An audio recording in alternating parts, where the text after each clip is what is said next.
Hello, Lego Lovelies. How are you all doing today? Hope you are well. Hope you're having a smashing Saturday. I'm doing quite well myself. So, yeah, everything's going well. Today we are going to be building some dream sets. So, this is going to be very exciting. I have not done any dream sets before, so this will be a first. Cool. Just quickly checking on the audio for both streams. Make sure they're all good. Okay, yeah. So we are good for audio on both streams. Wicked. Excellent. So let's get straight into it, shall we? Just for those of you wondering, the first build today will be the Dreams Village. And this is set number 40657. So that's first. Then I'm thinking in the middle of that, we might just have a little pause, maybe have a look at what's new, what's coming out. So I'm kind of excited about some Star Wars sets, so might just throw up the Lego website and have a look at those. And then after that, we're going to be building this set here, which is Izzy's Narwhale Hot Air Balloon set, which I picked up from Game at a reduced price. So yeah, the other set is exclusive to Lego. Let's move Izzy over the side that way. There we go. So there we are. Right, let's bring up this build cam and let's get into it. So as you see, I've already put bag one ready in the tray, ready to get started. The set does come with some stickers. So there we are. Which way around is it? There we go. So we do have just 4 stickers with this village set. And here is a manual. The manual has a very nice illustration on the front. As I say, this is the first time I've done a dream set, but one of the things I was looking forward to was the illustrations inside the manual, because I've heard from other people that they are really quite nice. And right from the get-go there, you can see they have put some really nice illustrations. So yeah, and it looks like as you go through the instructions, these illustrations are almost kind of telling a story a little bit. So yeah, so it's going to be real fun to build this set. Now I don't know the names of these characters actually, and this isn't the type of box where it tells you, I don't think.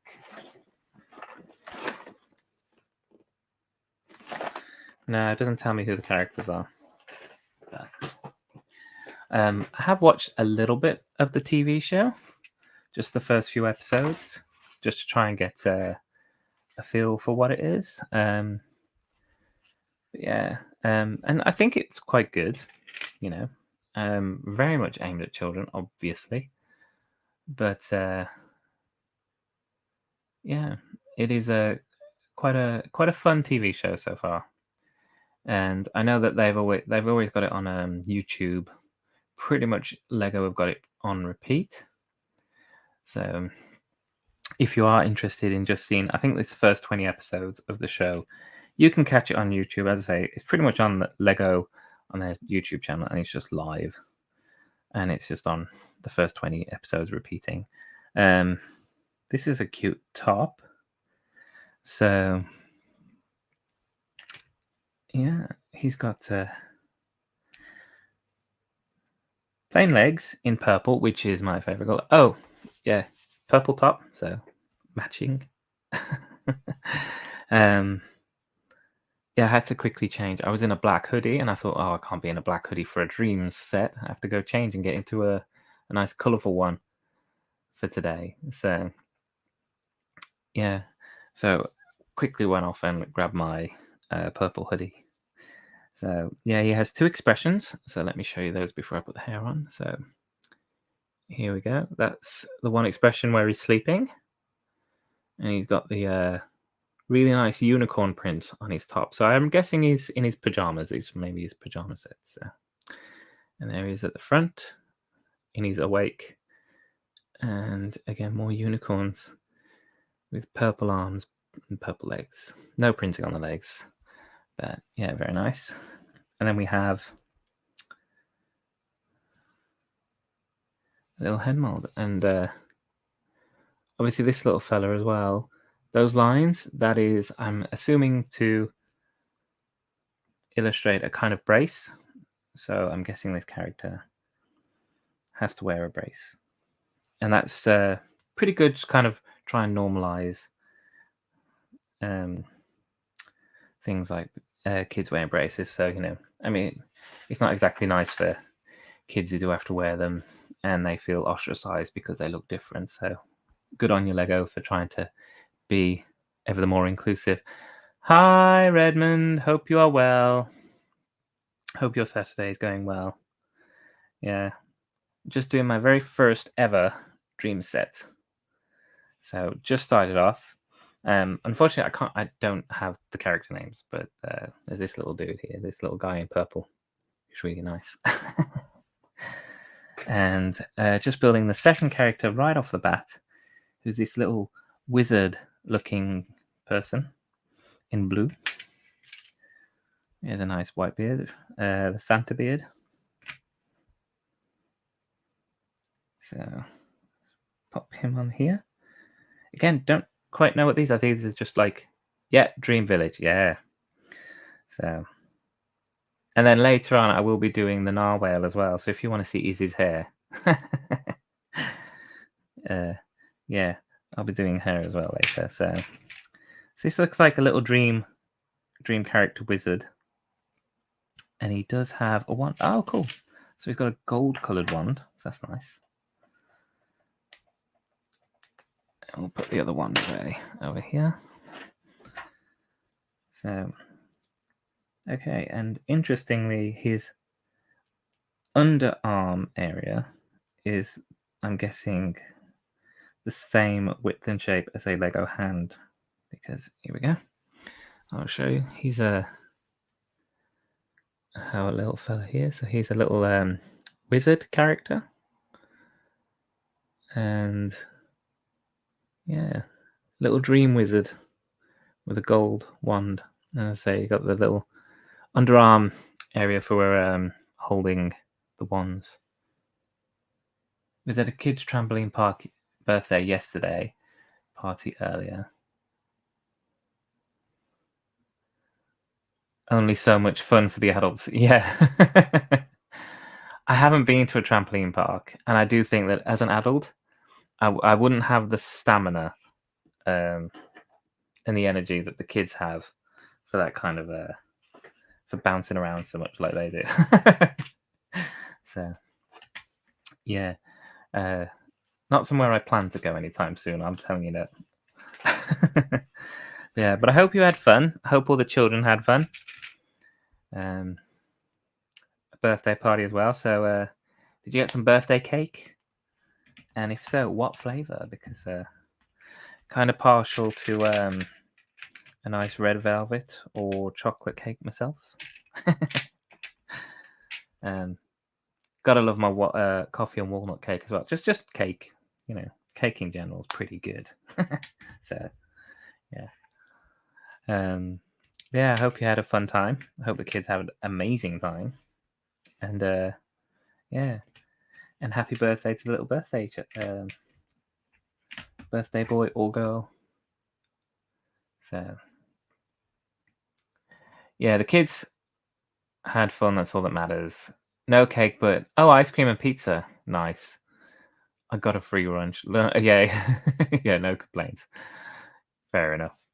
Cool. Well, glad the kids had fun. That is the main point. So, yeah, all good. What was I saying? The last kids party I went to was my best friend's little girl, and she just turned 1. So probably a party that she's not really going to remember, but nowadays with everyone having cameras and phones and everything, like, you know, we'll show it to her when she's a little more grown. And obviously hoping very soon to get her into some Duplo. So yeah. Yeah, Duplo, the gateway drug to Lego. So the gateway brick, I should say. Yeah. So yeah, so maybe for Christmas this year, she'll be getting some Duplo sets, you know. So, but yeah, I will say that this bag, not very big. I do think obviously these sets are kind of aimed for kids. You know, as you can see, there's not really that many pieces per bag, so it probably isn't going to take me a massive amount of time to kind of get through this set and then the next set, which is a good thing I'm doing too, then, isn't it? So, Duplo and Play-Doh are my 2-year-old's favorite things in the world. Here you go. Wicked. That's brilliant. Yeah. Duplo, great. You know, as I say, gateway brick to Lego. Fantastic. Get them hooked early. Play-Doh. I remember playing with Play-Doh. We had more Play-Doh than I think we had Lego as a kid. So definitely remember playing with Play-Doh a lot.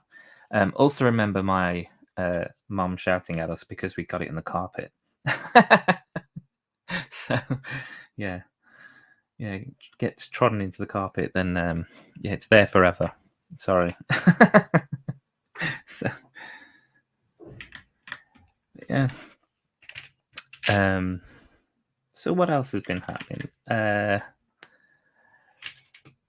Yeah, very excited about some of the Lego reveals that have come up. Here in the UK, there's a the game website, and they've been having some brilliant first day release sales on their thing. Hi, Mark. Hope you're doing well. Welcome on in.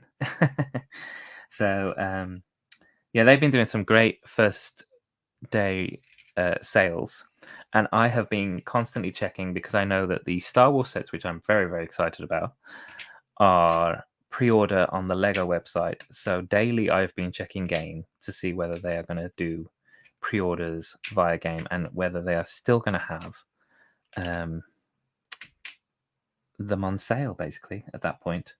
So yeah, that's an everyday occurrence for me at the moment, just checking a game website. But let me just bring this up. So opted to go to the combined structure route with this set currently on display and don't intend to spend much time playing with it. Okay.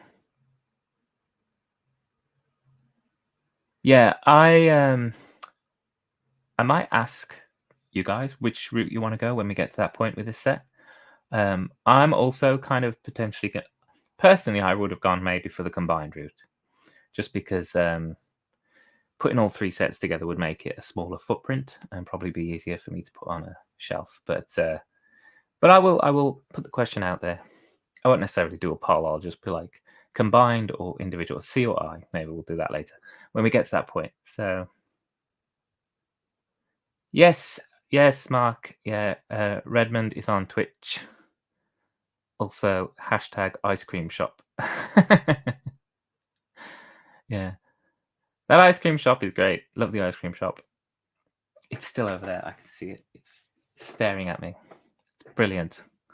So love that. Love the. There's just the odd city set, isn't there? Which is just brilliant.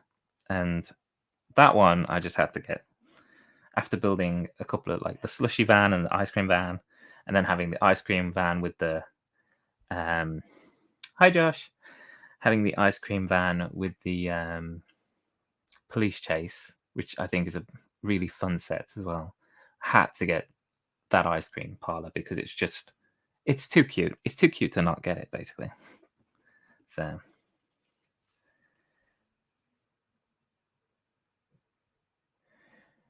it'll be a game of telephone until one of us hops platforms.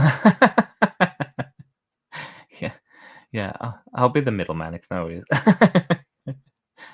So, yeah. Hey Josh, how's your Saturday going? Hope you are doing good today. And today I've opted for the teal separator. You know, I do like this one more. I don't know what it is. They're just rare, aren't they? So I like the teal ones better than the orange ones. So, personal preference. Yeah. Here we go. Sticker number 1. Windows sticker. Shh, in the chat.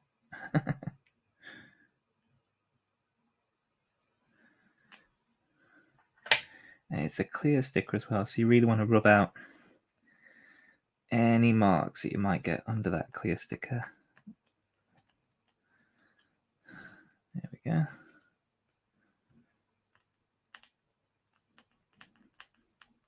Would be ideal. Oh, actually, you could use this. But like I was about to say, it'd be ideal if you had a squeegee, but just use the edge of the separator just to push out any marks, any potential bubbles or things. There we go. So, a little sticker, window sticker. Very nice. Oh, you're finishing? Okay. So Mark is working on his Bricktastic build and hopefully finishing. Wow. That's what, a whole 3 weeks early. You're doing a lot better than Tech. So,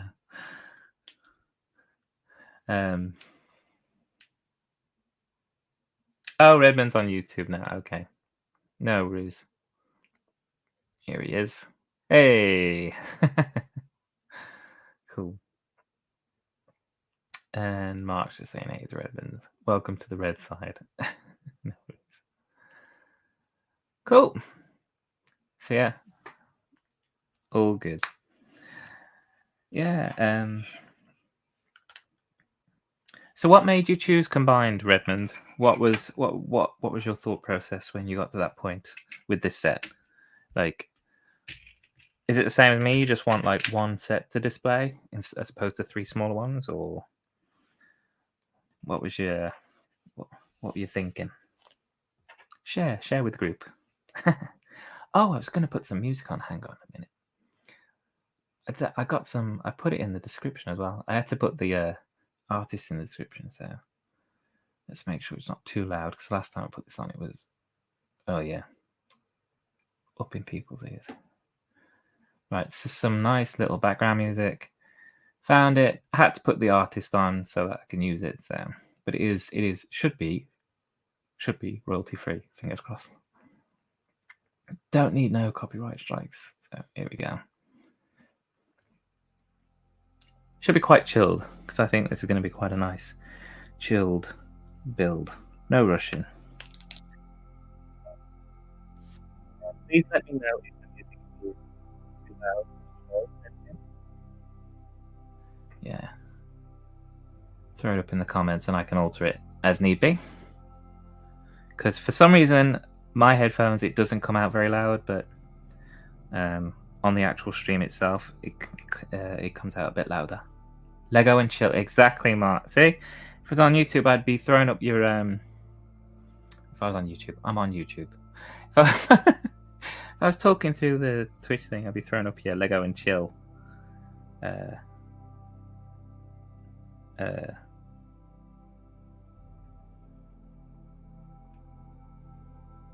emotes. That's the word I'm after. Yeah. One set easier to manage, but I also just like the overall look of it. Oh, okay. Cool.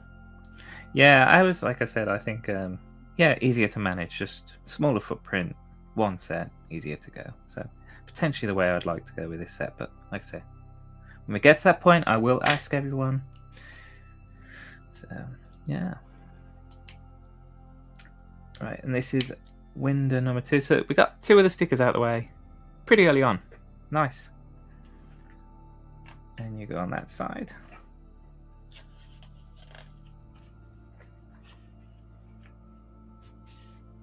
Move you out of the way over there. So this.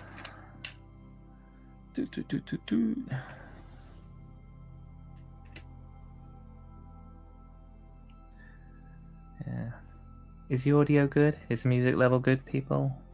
People of the tube, you Lego lovelies out there, let me know. Let me know if the audio is good. And also, decided to throw the mic up here today, out of the way. Because every time I seem to be put my head down, I keep headbutting it. So I thought, right, I'll get it up and out the way.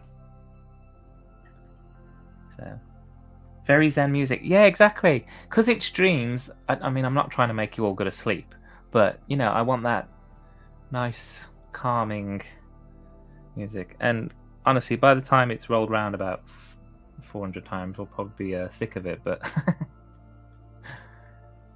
yeah. Oh, good. Yeah, it's on loop. We're all good. So yeah. It's like a 6.5, 7 minute track, so it shouldn't be too bad. But yeah, hopefully, it just sets the scene. Oh, the nap comes at 2 p.m. tomorrow. Okay, no worries. Right, schedule that in. Is that because of a certain someone who's in the chat?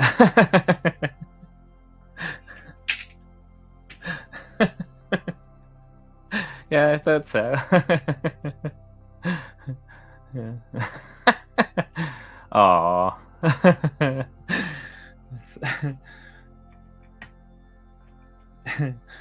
Yeah.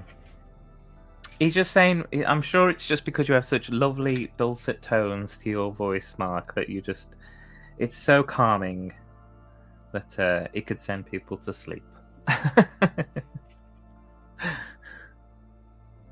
I'm sure that's what it is. It's such a, yeah.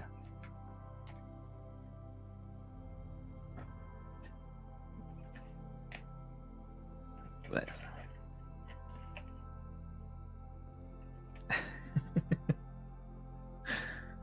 Oh. Personally, I actually can't sleep if there's music on. I don't know how you guys get to sleep, but for me to get to sleep, it has to be dead silent and completely black, like no lights, no sound. That is by far the best way for me to get off to sleep at night. Yeah, not one of these not one of these people who's got like white noise and stuff. That doesn't help at all. And even if there's a blinking light, it just really, I don't know what it is. I can't settle. So yeah, dead black, dead quiet. So yeah. Right. Here we have Mental Block. Welcome on in, and a very happy Saturday to you too.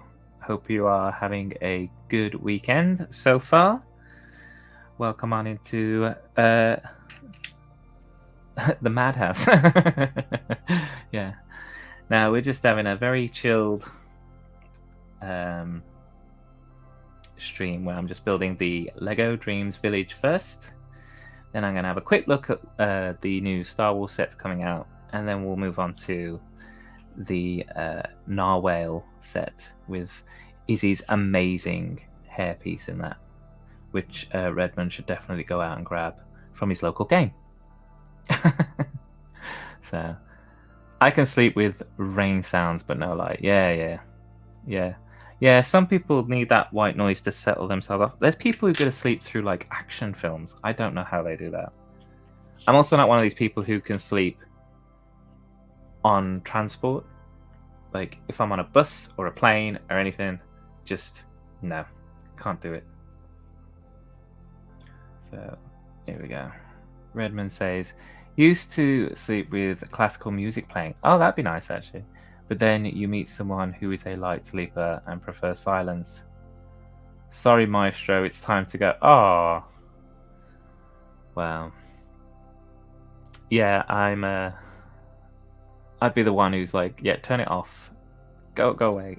I need to get to sleep. Yeah, preaching. Yeah, get that easy hair. Have you tried using the Lego app instead of the book? I've built once with the Lego app. I do have to say, personally, I mean, my profession is in print, and I do like books. I do like physical books, also to keep me in a job, by the way. So, but I do like the physical books. I have tried. I have tried the app once or twice, and it seems like I don't know if it was a certain setting on the app where it was like every single time I had to touch, it was like showing me the block, and then I had to touch it again, and then show me the step, and then touch it again, and yeah, it was on. I think it was on the iPad or something. But currently, anyway, at the moment, I don't quite have enough devices. I've got computer, iPad as a camera, phone, just keeping an eye on things for Twitch and stuff. So yeah.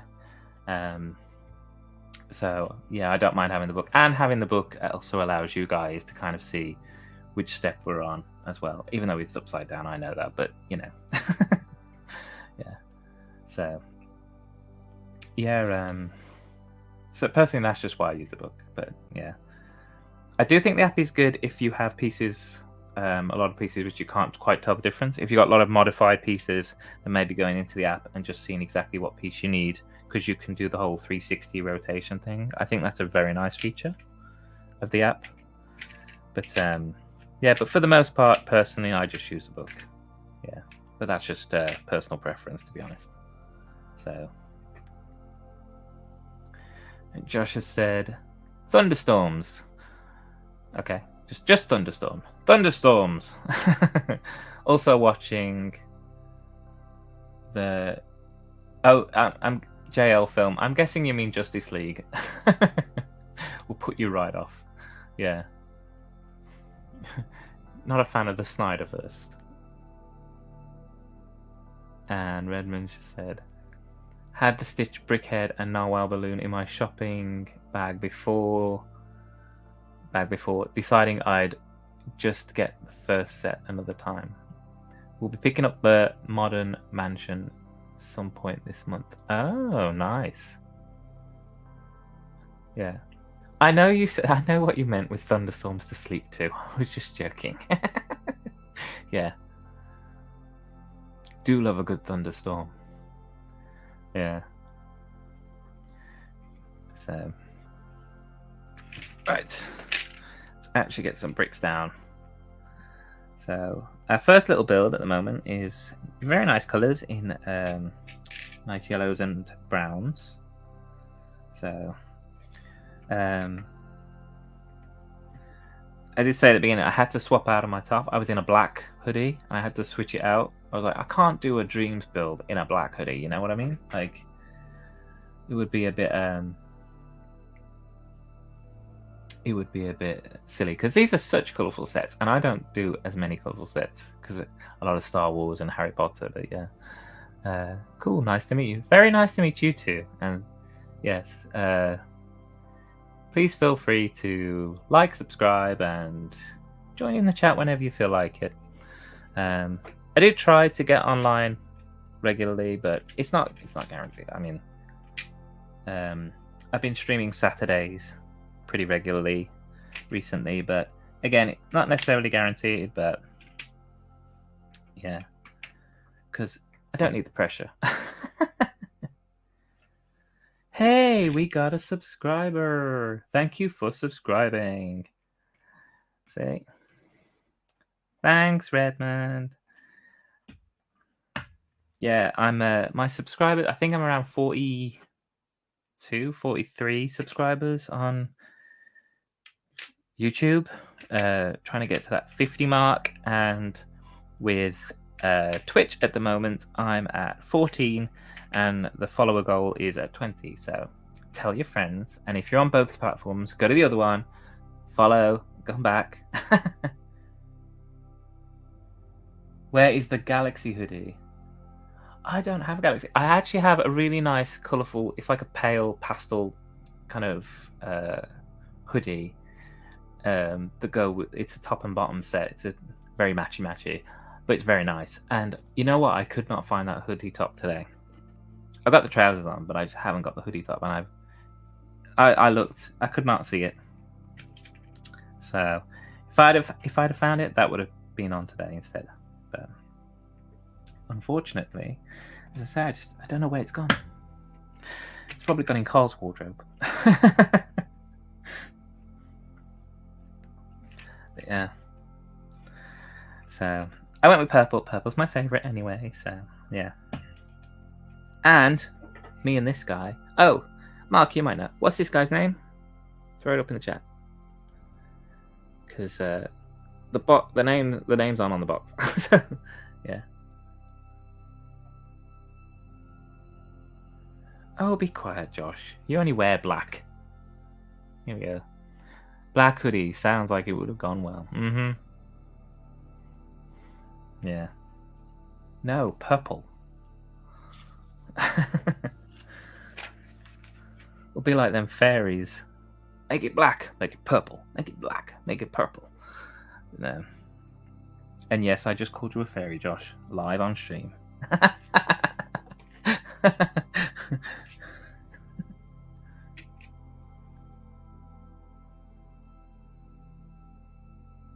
Oh, you have a lot of colour on today. I'll believe it when I see it. You send me a picture of your outfit today, and yeah, and then I'll believe it. Because I believe when you say colour, you just mean shades of grey. So, yeah. And don't just say because you've got like blue on your socks or something, because that does not count. By the end of this build, you will have just one question. Where does the whisk go? Okay. So, interesting. Where does the whisk go? And Mark says that was Jaden. Okay. Fair enough. Well, we'll call him Jaden. It's fine. If he's not, you've just renamed him. It's cool. It will all make sense later. Okay, no worries. I'm sure. Yeah. It's just. I just feel like there's gonna be like some random whisk at some point. I'll be like, what? Oh, apparently Josh is Technicolor today. So let's have a look. I have some green, orange, blue, red, purple, thank you, grey, yellow, and black. That's more than you. Mm-hmm. It probably is, to be fair, but yeah. Again, I need photographic proof. You just saying it in chat does not mean it's real. Okay, so we're putting... I like this. There's even purple in this build. So, this is nice. So putting together a little window pane.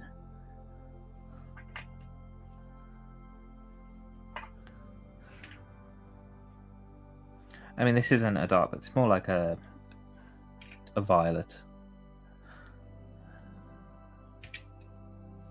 But yeah, still very nice. I like the colours. You know what? I like the colours when I did that Friends polybag the other day on the Family Brick stream. Like, it was nice. There was 2 coral bricks, and the coral, it was just such a nice little punch of colour. It was really cool. So, I'm not saying I'm going to go out and buy a shed ton of Friend sets, but I do appreciate colour. So, they're very nice. Right, we're putting 2 bars in either side. It looks like they're pretty flush with the top of that clip there. Maybe they're just flush to the bottom. So there we go. So we made a nice little window pane there. And the colour on the screen is a little washed out, probably because of how bright this light is, but that is a really nice, like, lilac colour. So, then little gold window pane in the middle.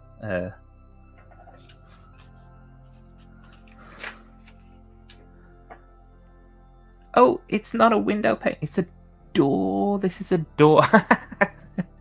See? There we go.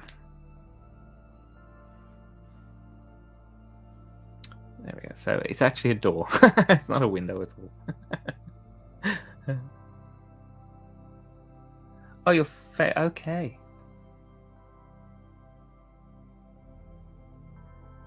So Josh has sent me video or photographic proof. Okay. Right. Pull it up later. Maybe we'll share that with the stream. I won't expose Josh. Converted. Yeah. As I said, I love the color. I do love the colors, and I'm hoping that as I go through more of the dream sets, that these colors are going to be popping up as well a lot through these. Favorite part of the set is this door. That's cute. Yeah, it's very nice. Is it because it's purple? Because purple is the best color. So yeah. Okay, and then you just clip in here, and there we go. There's our little. Oop, there we go. This way. A little base to our build so far. Very nice. Oh, and we've got to put the other wand in here. Okay. See, I typically always, when I take a wand off, just put the other one to the side, just because I know that doing so many Harry Potter sets, honestly, I've got so many like little holders with one wand on. So you have to go in there. Okay, let's try and do this. Big fingers do not help with these little fiddly bits. There we go.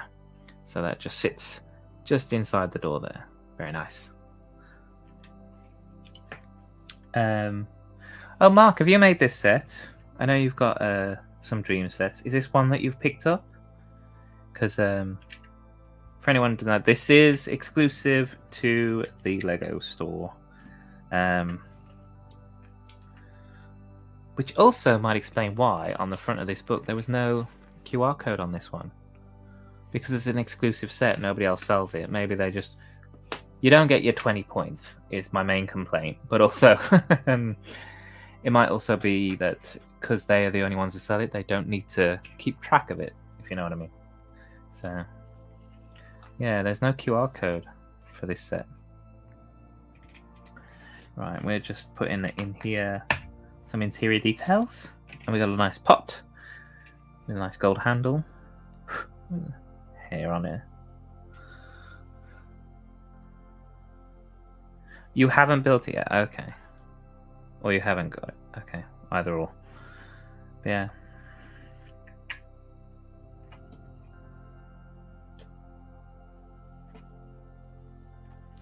Cool. Oh, and now we're going to make some... That's a very clever and simple way to make a plant pot. So this little brick here is very nice. And all we're going to do is pop a couple of these little green kind of flower studs on top. And there you go. That's a plant pot. Done. It goes on the side. Right, and we're going to put some of these 3-leaf pieces, which we have all found out recently is Sky Guy 365's favourite piece. On the front lawn. He seems like such a nice guy. It was really nice to be introduced to him via the Two Mockheads stream on Wednesday. And his sets are really cool. Like, I'm surprised he hasn't showed up in my Insta feed before. But yeah. But he gained a follower from me from that stream, I can tell you. So, there we go. A bit of overdose there. Not too many pieces. Oh, another bar. Spare bar. Okay, let's grab number 2.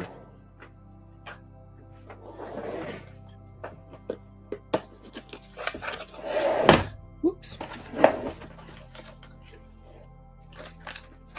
Also, don't know if anyone else has ever had this, but my bags in this set, and this is how I opened it, by the way, all the bags are lined up from number 1 to 5. very neatly. So whoever was packing this set did a very good job. Or whatever robot packed this set, I should say, did a very good job.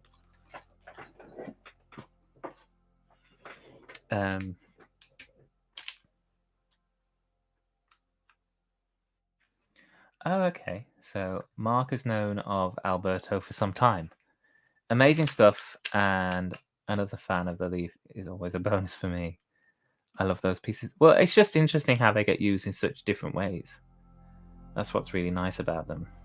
I mean, you know, I think that's what's nice about Lego in general is when you see what they say. Was it CPU? Clever parts usage? Yeah. Right, just going to mute this as I open.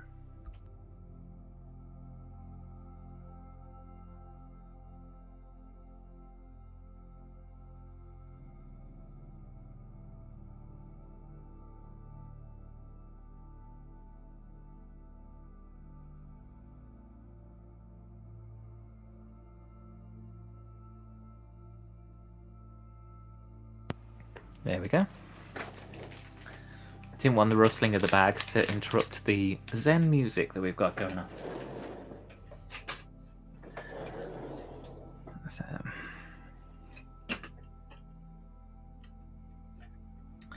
yeah, just FYI, Josh, if you haven't seen, Google Sky Guy 365. He's done an entire Theed Palace mock, and it's really good.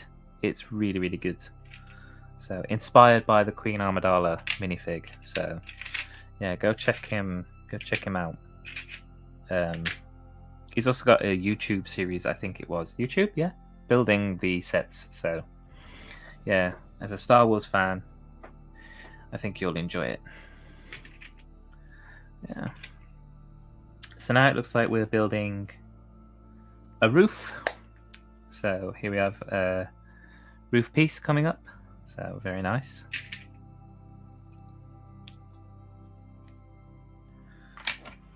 Yeah, build on the table so people can see. Stop building in your hands. I will get there. I will get there in the end.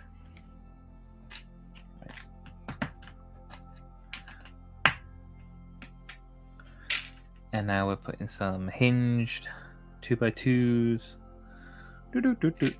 together.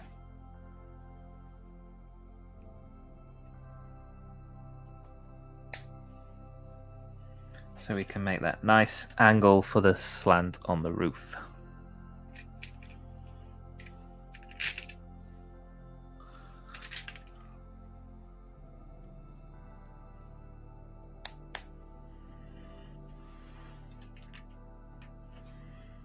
There we go.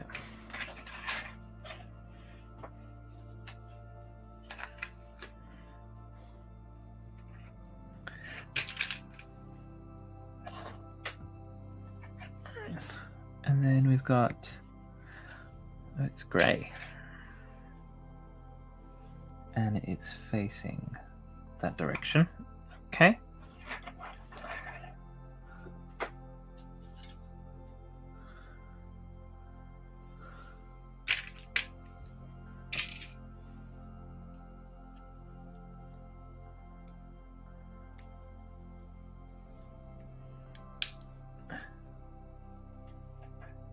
Oh, I need one of these on the bottom. It goes there. Okay. So, as I'm building dream sets, I will ask the chat, have you ever, do you ever recall your dreams? Or do you have waking dreams? Or do you have lucid dreaming?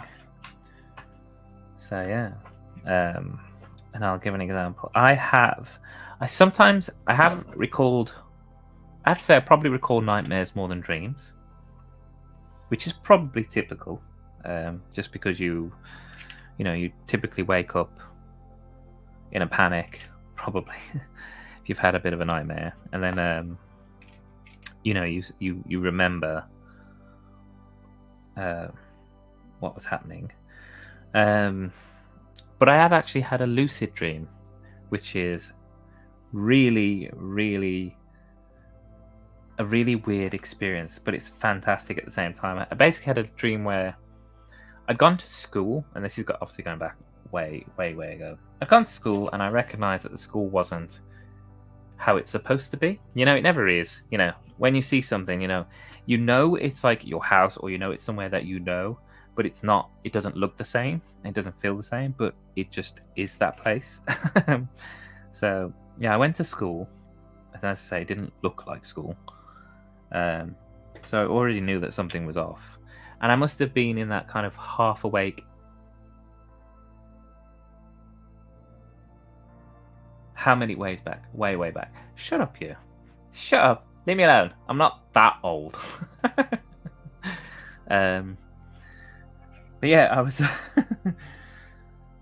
Where was I? I was at school, and I realized, I don't know what it was. It was something that just, again, I say it was probably just the fact that the school didn't look right, and the teacher I was talking to wasn't the teacher I recognized, but I know who it was, kind of thing. But yeah, so it just kind of clicked, and it just, something in my head just went, I'm in a dream, and I know I'm in a dream. So I decided just to, right then and there, just go straight up into the air, and then just fly. And I was just flying.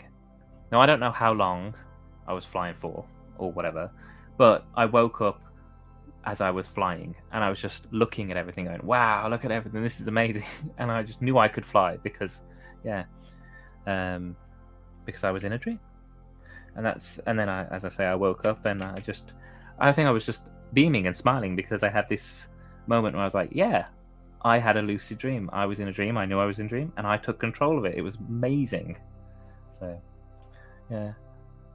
And we have Matt in the chat. Hiya, Matt. Hope you are doing good today. Someone flying on drugs. It wasn't drug induced, I swear. It was just a lucid dream. So that's all. Yeah. And here we got Josh says, I had a nightmare once when I was on holiday where I had to come back to work, and there was no paper, and I got shouted at and chased by angry Polish lady and woke up in a cold sweat. I didn't want to go back to work after that. Yeah. Funny enough, I know who that Polish person is. Yeah. You never know when you'll enter a stream, and halfway through it's like, yeah. I was flying. I'd had these things, and no. But it reminded me of an old film, and it was called The Boy Who Could Fly. And that was amazing, because that's a really nice old film if anyone's not seen it. It's probably from the 80s, I think. But yeah, The Boy Who Could Fly. Love that film. Yeah, so that was my lucid dream moment. So yeah, and obviously there's been nightmares. I had a Freddy Krueger nightmare, because for some reason my mother had no problem with me watching horror films at the age of like 4. So one time there's a part in, I think it's the original Freddy Krueger, Nightmare on Elm Street, where I'm pretty sure it's Johnny Depp's character gets... No, I think actually it might be a girl. There's a character, and she's lying on the bed, and it's not the bit where they get sucked into the bed. Literally, the knives, Freddy's knives, come up into her back, and she gets dragged up the wall, stuck by her back through the knives, and she gets dragged up the wall and around the ceiling. And I dreamt that happened to me, and that was a nightmare, and I still remember it. I woke up, I was screaming. I think at the time I had a fever as well. I think I was ill, which probably made it a lot worse. So yeah, it was terrible. But that's always stuck with me as well. So those two instances of probably the most vivid dreams or nightmares that I can actually remember having. So, but yeah. But if anyone else has any dream stories they want to tell, then yeah, throw it up in chat and we'll have a good old. I thought that was Kevin Bacon's character in a horror film. Too many to count. Kevin Bacon was in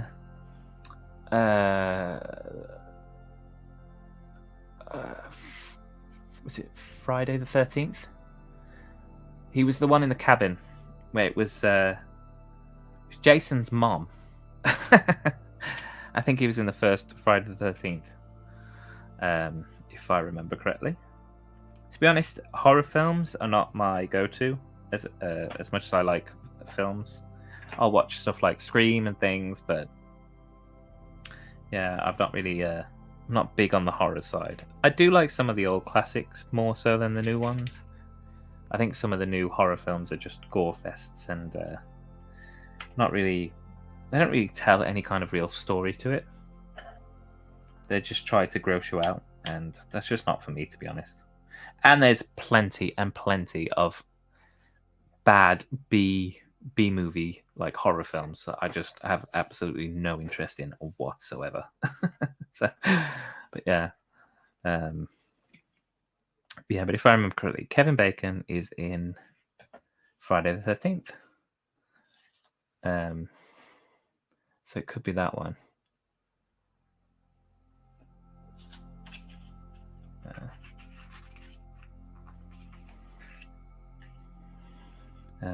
Yeah. But on about nightmares, I do have a character that I picked up. He's not from this set, but if you've been to like W.H. Smith's or something recently, then you could have picked up the Dreamzzz magazine where you get the Nightmare King. It's a really cool figure, probably one of the best figures of last year. He's got an amazing cape in the shape of a wolf. That dual molded head piece as well is amazing. The printing's fantastic.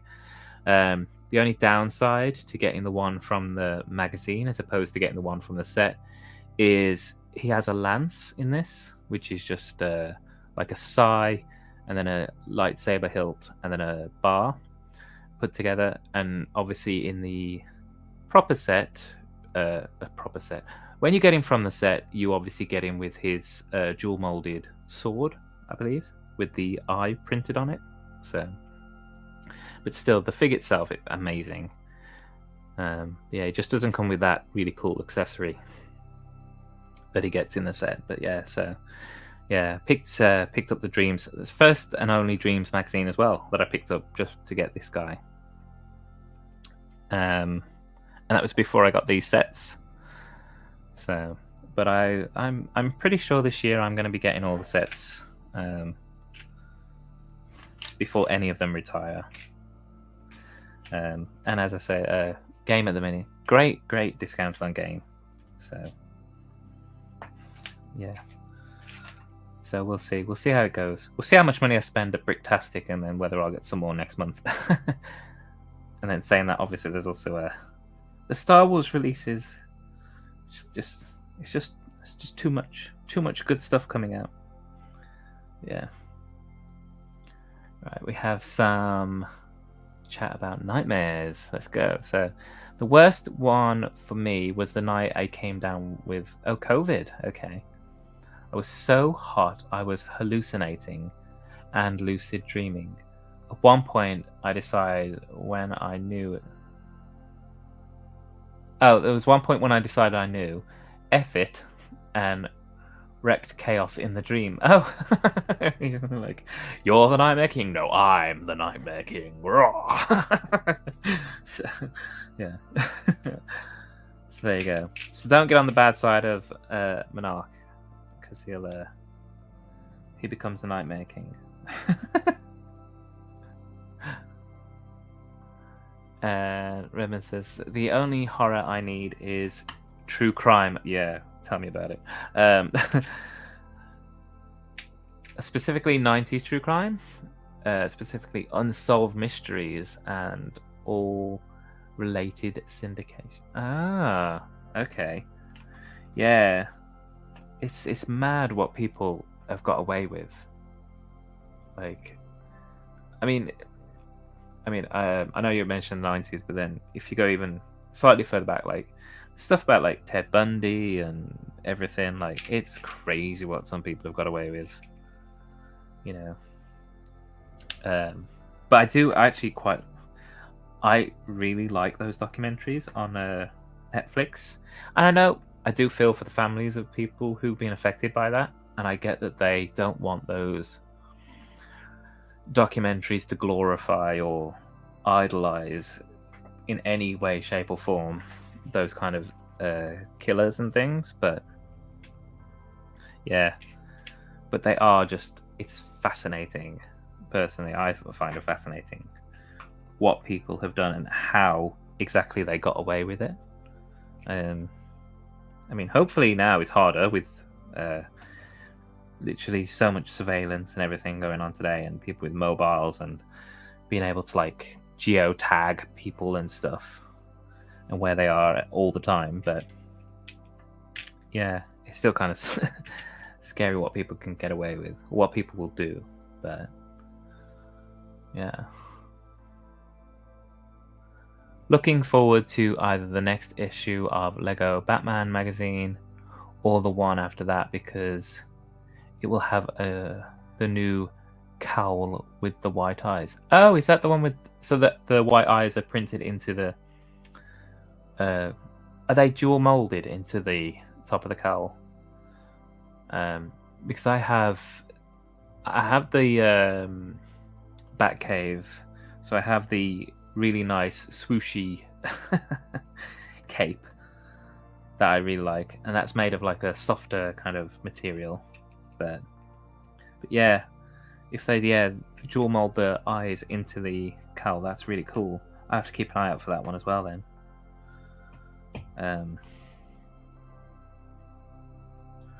I think isn't the one that's out now, isn't that like a Batman mech type thing that's in the magazine at the moment? I think so. I believe so. Yeah. Right, and you just go on there. So we've just put together this nice little window box here to go on the top. I'm guessing the slant of the roof goes this way. And then inside we've got what looks like some kind of pills and potions and a couple of different coloured frogs. Always fun. Yeah. Nice pink frog right there. Don't think I've seen one of them before. Yeah.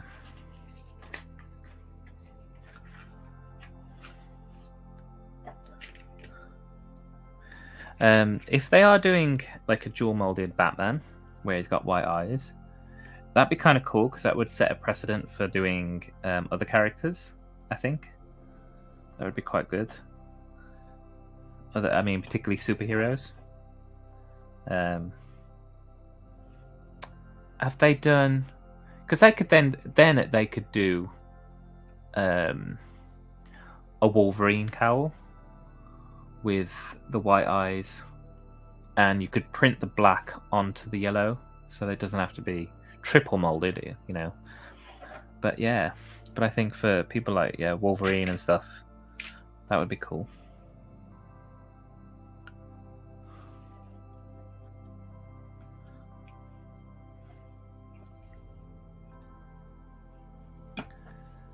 Yeah.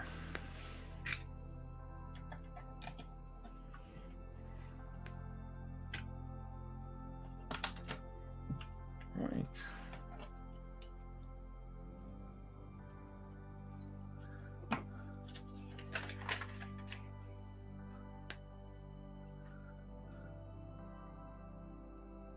Okay. So we are. Oh, did I miss a step? Did I miss something? Oh, yeah. See? Missed it. Missed a brick. So, oh, okay. So I've just found a step that asks for windscreens. Finally, a use for all the bloody car parts.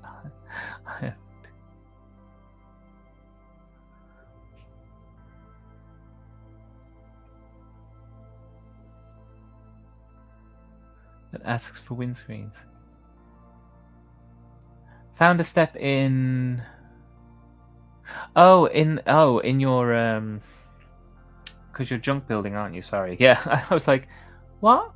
I thought you were mocking. I was like, why have you got steps? I was like, oh yeah, sorry, yeah, you because of the junk building technique. Yeah, it clicks. Just give it a second. Yeah, no, that's cool. Yeah.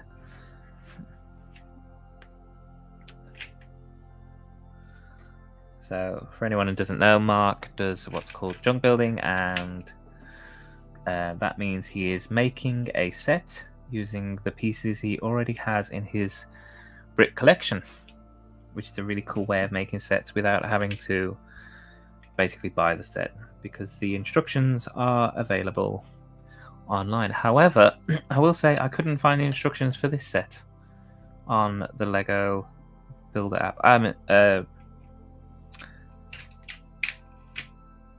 Because I looked through the Dreams segment on the Lego Builder app, and typically I use that Lego Builder app as kind of almost like a way of cataloging what I've got. So as soon as I've purchased it online or in store or whatever, I go on the app and I just add it to my collection.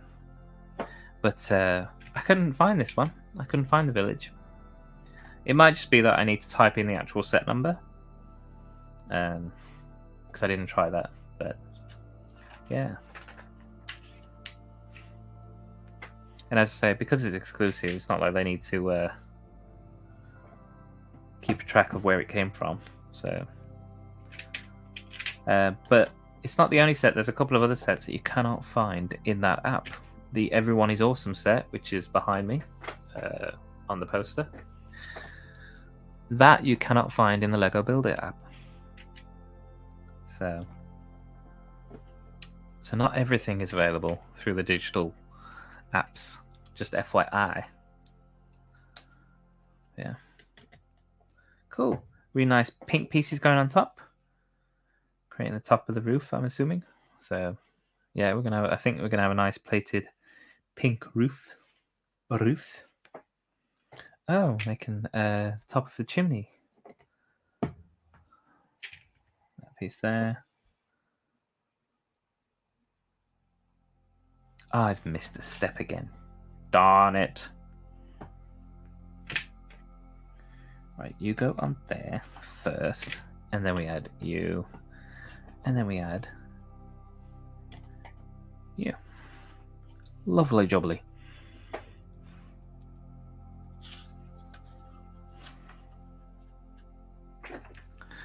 There's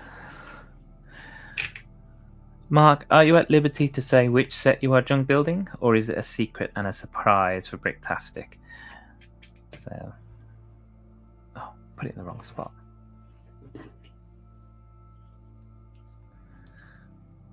Oh no, you've got the bank.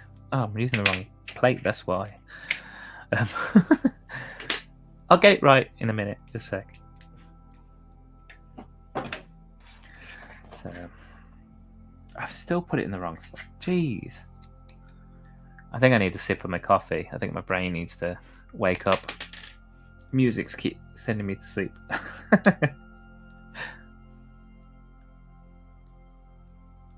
Oh, it's the detective's office. Okay. Cool. Yeah. I don't have that. I don't have a lot of modulars, but it'll be really nice to come and see it.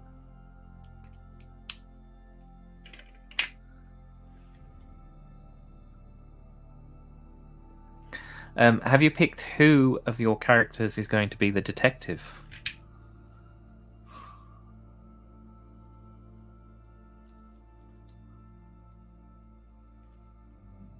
Oh, cool. Okay, so you'll be showing it on Ollie and Gaz's Mockhead stream.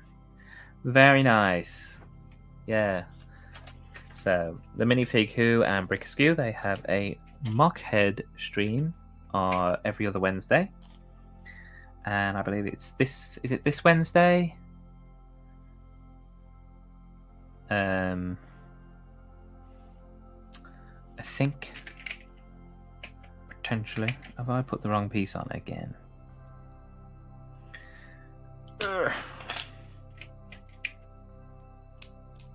Right. You go there. You go there. And then you go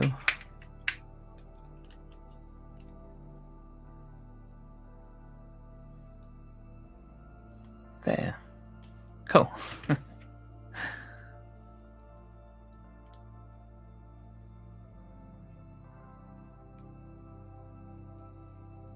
So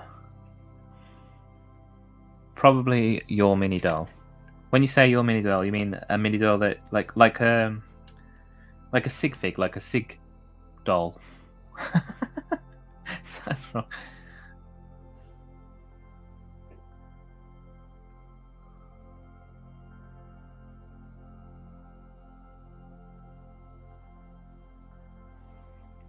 And Mark just saying, "Hey Matt" in the chat. So my. Ooh. Hang on, sorry. My mini doll sig fig. Yep. Okay, cool. So you're going to play detective. Worst nightmare was one I'd often get as a kid.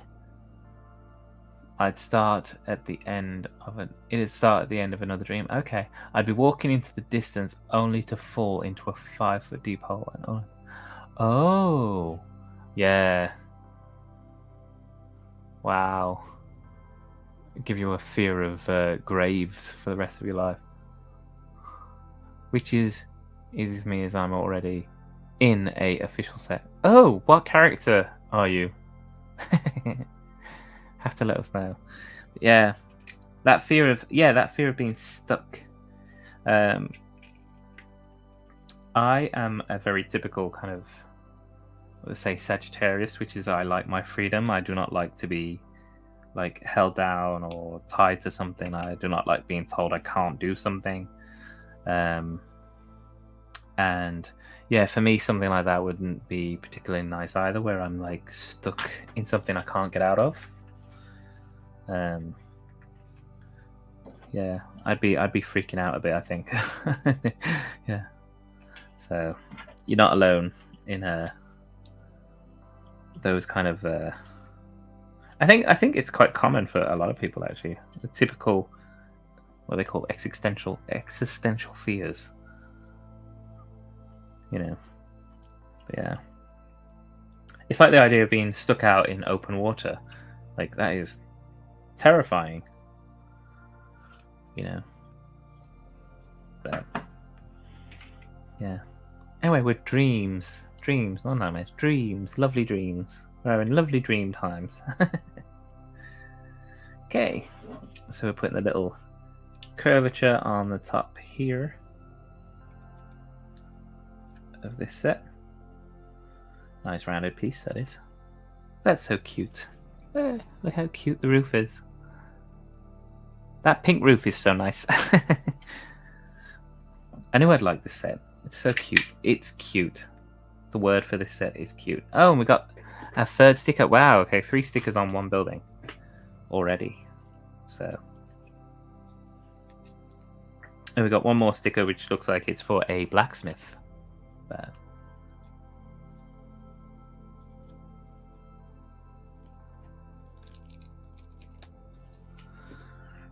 Right.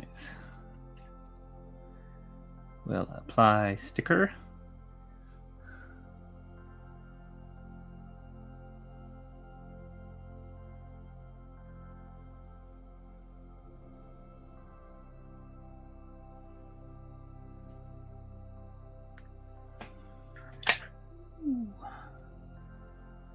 Very nice.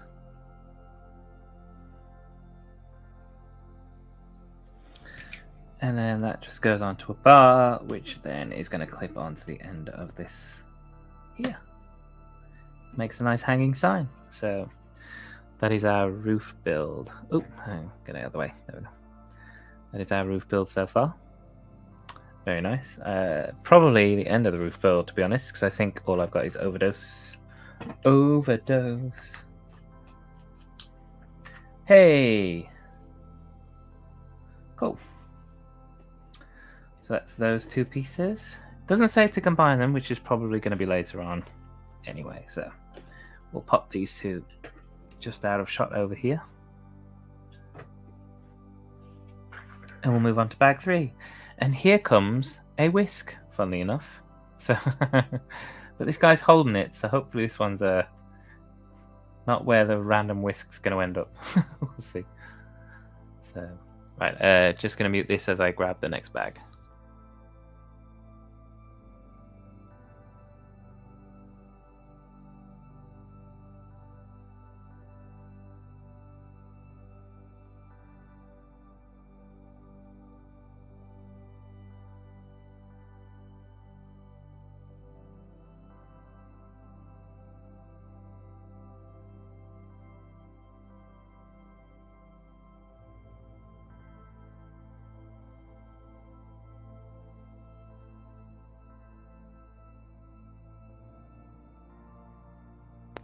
There we go. So Mark says he's in set 42606, which is the bakery food cart. Oh, and no, not the mascot. Well, we'll see what the mascot looks like, shall we? Let me see if I can pull it up and Lego.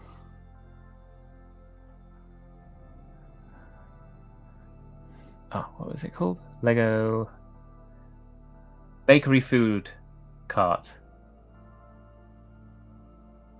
Bakery Food Cart, okay.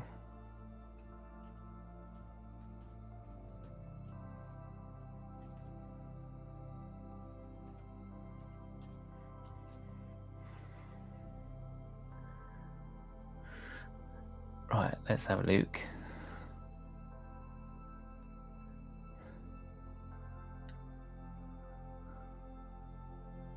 Oh, I don't know who I saw. Somebody mentioned this the other day. The mascot, like the croissant.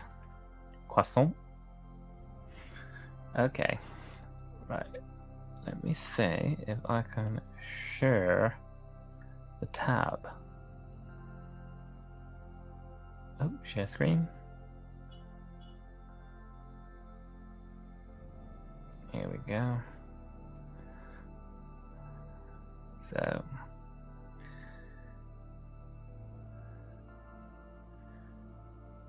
this is what Mark is going on about. So yeah, so we have the mascot to the side, and I'm assuming Mark is the person in the actual cart. Cool. Looks like you're serving Kerry as well, actually. So there's a Prickapix and Monarch. And to be fair, that could be Greg. Greg could be the mascot, and London Bridge Bricks in the set all at the same time. Cool. So there we are. And we'll go back to. There we go. Cool. So that's Mr. Mark in his mini doll sig fig form.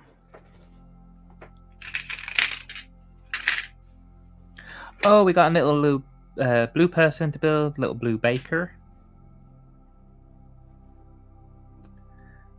There's some really nice printed areas on these, and I'll show you just before I put this. So on the head of this piece, as you can see, there's some really nice little spots of gold kind of printing. Oh, wait, there we go. On the head. Hopefully the light's not blinding you too much with that one. But yeah. That's really cute. And the illustration as well is really nice of this. So yeah, I'll just give you a bit of a close-up of that. So yeah, here's the little guy in his illustrated form. Let's say it's a little bit of a shame they didn't carry on some of the printing just on the body. I mean, just a couple of spots, you know. But not knocking it. It's a cute little fig. Don't know what these are. Little dream villagers. So we'll give him his chef's hat. Put it on the right way.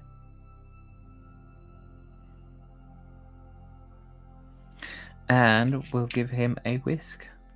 And I actually have another whisk here as well, and a fork and a knife and all sorts. So yeah. So here's a little fella. Oop. Here's a little fella, all finished. Cute, right? Pillsbury Doughboy, yeah. Yeah, poke his belly.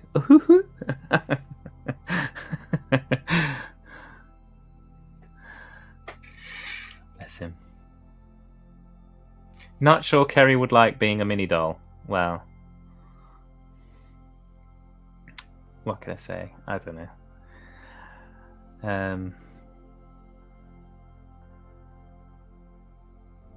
Oh, hang on. I've missed a comment from Redmond up here. So you don't get to complete the house before moving on to the next one. Oh, okay. Kind of like a real dream, moving from one unfinished story to the next. Oh, okay. Cool. Nice analogy there. Greg as a mascot, though, I think that is a canon thing. Okay. Yep. So from now on, that is Greg. Greg the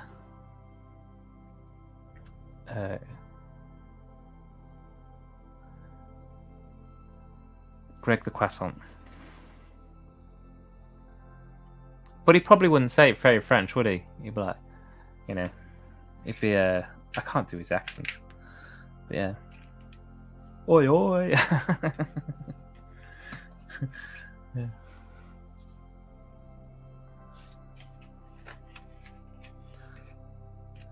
Yeah. He's not Cockney either, is he? Just a Londoner. London croissant.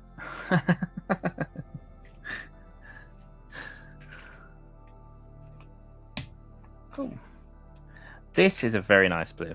So here we go. It's a very nice pale blue, almost a very pale turquoise, but yeah, very nice pale blue.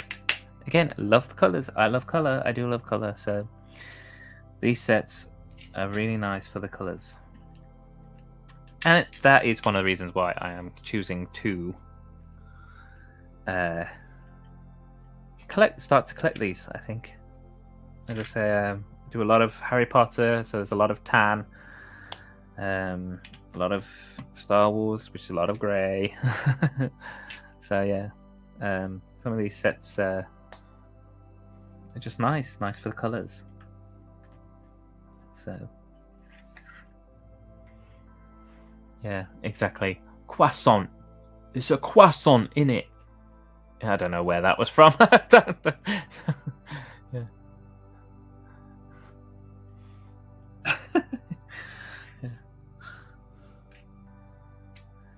Where am I? What am I doing? Here we go. So, putting some again. So this is going to be like this kind of very pale blue and brown. So I think brown is most likely going to be the color that ties everything together. It's going to be like the accent color.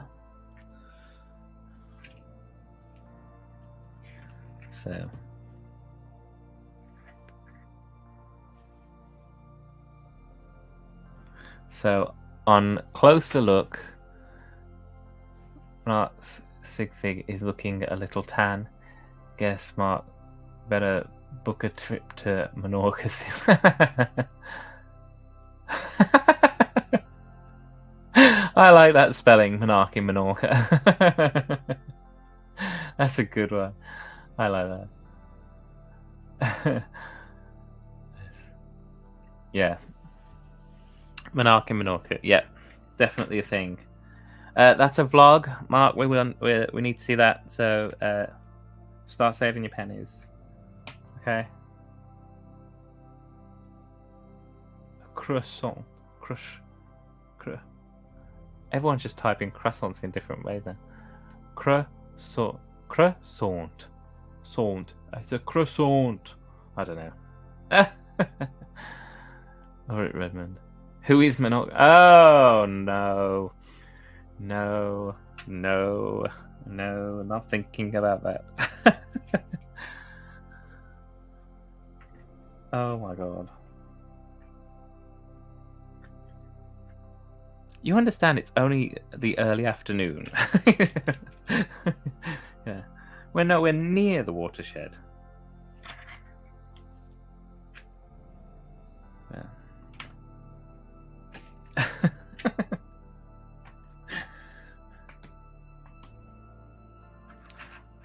Yeah.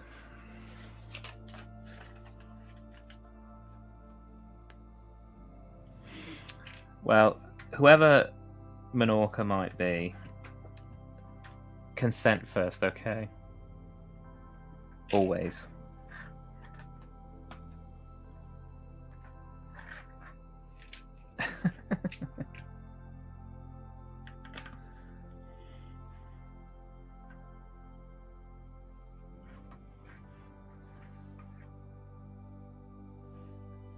And also, not sure how she's going to make it tanned.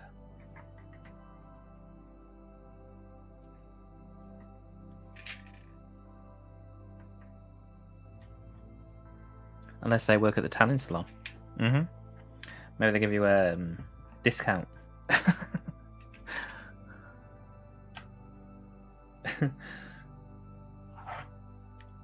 Oh, cute little arches. Cute little arches.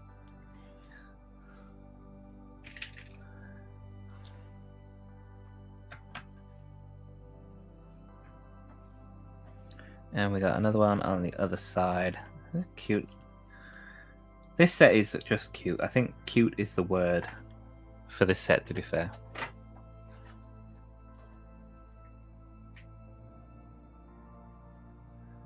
Maybe they excel in tango treatments. Yeah. Monarch's been tangoed. Do you remember them adverts? They were so weird.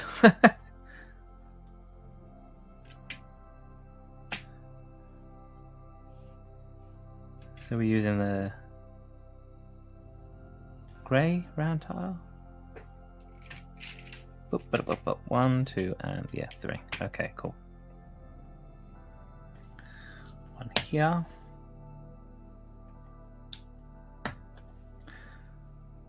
One at the front, and then one just in front of that slope there. Oop, go on, go down.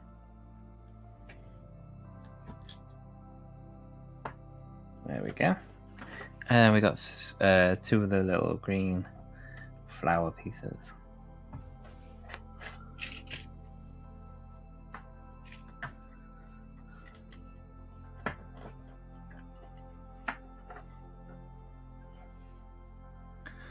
This portion of the build has a nice colour scheme. Yeah, I agree. Very nice.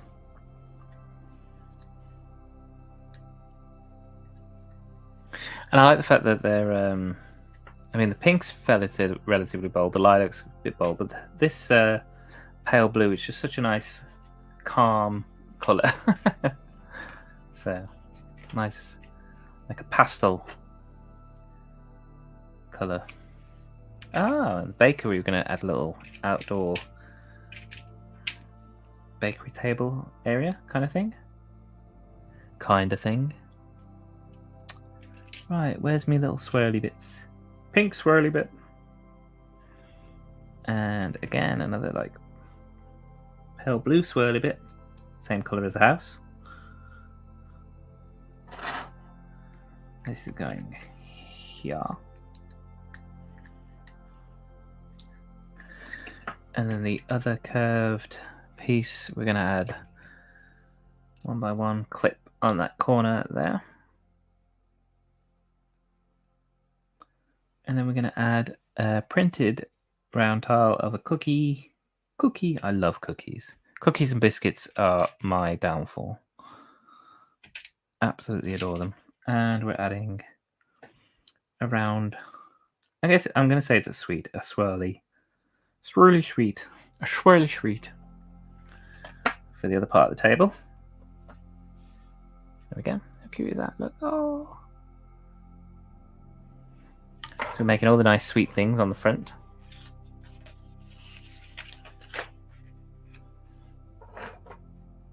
And then we're adding the large arch.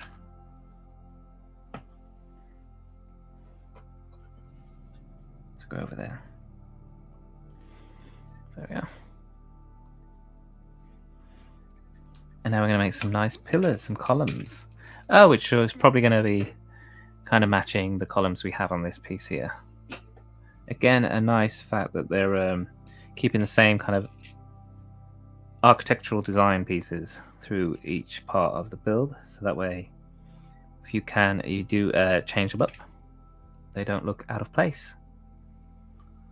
So it's very clever thoughts about things like that, which make these sets so much fun. Thought that goes into how to tie them together, but also how they'll work individually.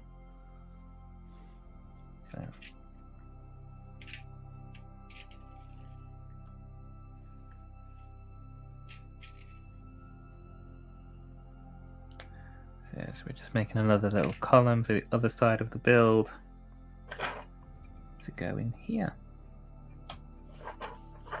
Cute. Probably going to be my most used word. Cute. Right. So we have a bracket on the front with 2 studs facing sideways.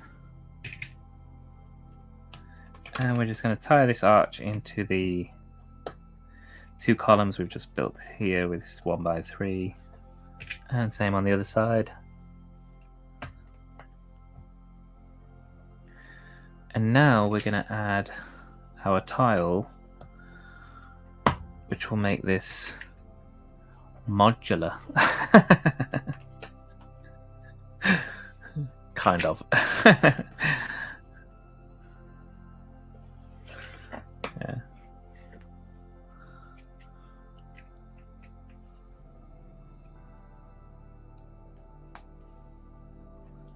Cool.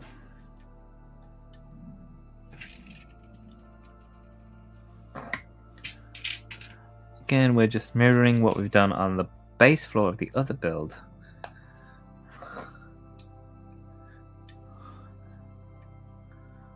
So here we go. So for comparison, these are the 2 base builds so far. As you can see, oh, it looks like that would clip in there actually. They're the same height and they have a very similar frontage, so that you can basically swap and change them. And there's a hair in here. Go away. So very nice.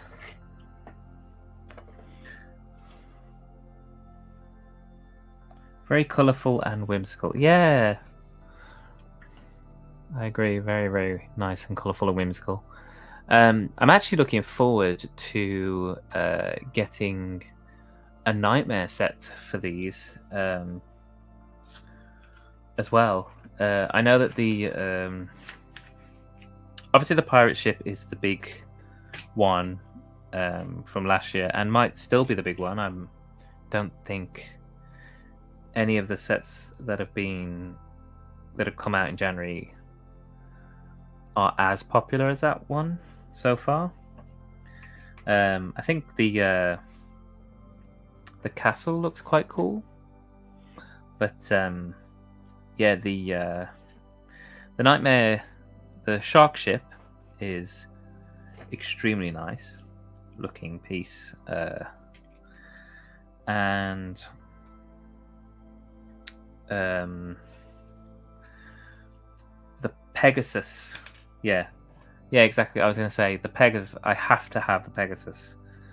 A, because it's got the Nightmare King with the amazing sword that comes with it. I can't get this fork in. And that is not an entendre.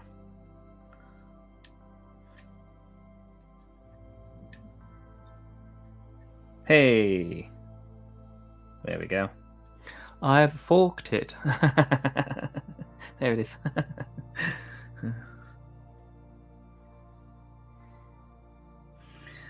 Cool.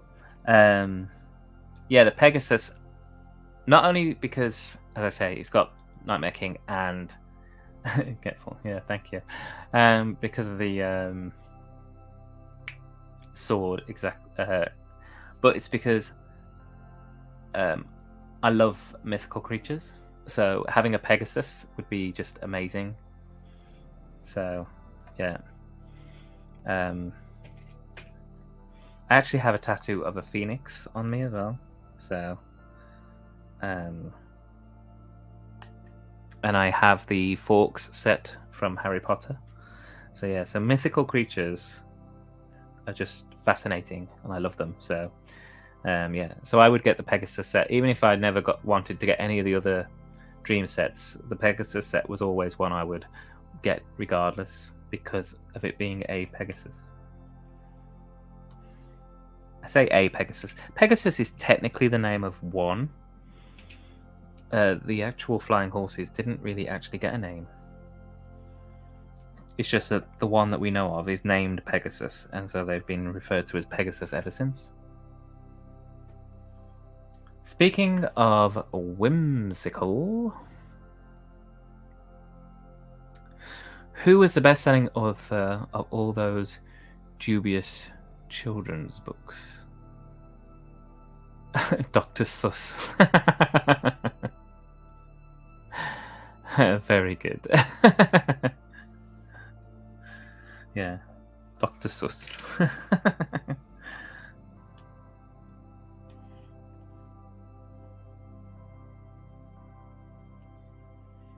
Cool. Have I put that on the right side? No, I haven't. I've put that on the wrong side. Oh no, there's one on both. Okay, no, it's fine. Never mind. Ignore me. There is a lovely little green, 3-leaf green, and a very nice lilac flower on both sides of the build. Cool. Very good. Nice. And we put a little croissant on the front as on about croissants. There's one on the front of the shop.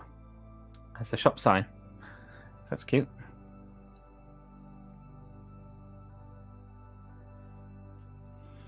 So wicked. And that is, I think that's everything. That's all that build done. So don't think I missed anything. So yeah, so we've got a spare fork and a whisk and some other small pieces, which is expected. So put all these pieces to the side. There we go. And here's our little base. And the interior, got a pretzel being made in the middle, and then some utensils just hanging up on the side. So not a lot of space in these little builds, but you know, they get what they're for across in their very limited space. So nice. Bag 4, let's go.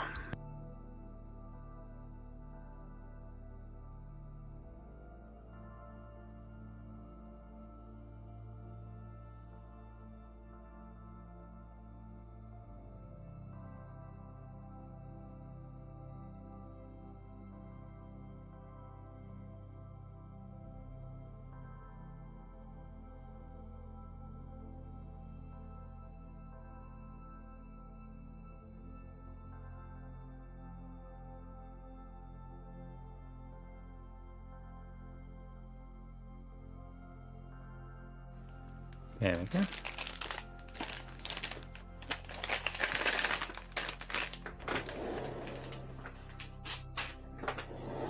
Right, we're on the penultimate bag, bag 4. So.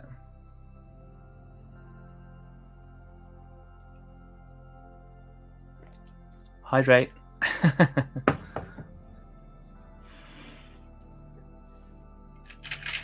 Right, and we'll see what this is going to build. I'm assuming this is another maybe shop top kind of piece that we're going to be making now.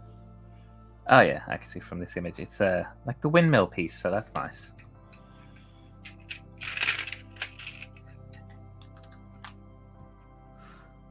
So, I have to say, I didn't really read a lot of Dr. Seuss as a kid. Like, I'd heard of, like, was it Green Eggs and Ham or something? But for me, growing up, a lot of my childhood books were Roald Dahl. And I read a number of his books, my absolute favourite being James and the Giant Peach. So I think they are amazing. And I think it's kind of silly that people are being controversial about even Roald Dahl books nowadays. You know. So, but that's just in my humble opinion. You know, I think they're great. So, but the kind of things that they're saying about Roald Dahl, the Roald Dahl books, is I do think it's a bit silly in my own opinion. But it's almost like they're saying you can't say certain words, you can't do certain things. It's like saying you can't call them the two ugly sisters, stepsisters in Cinderella anymore, because the word ugly is seen as derogatory. Well, I mean, it is derogatory, but they're also not very nice sisters. That's the whole point. But yeah, so it's just silly things around that just kind of, I'm like, okay. It's when you got a question about the PC things when it goes a bit far. You know. But yeah. As I say, it's just my 2 pence on the things that we're seeing. Yeah.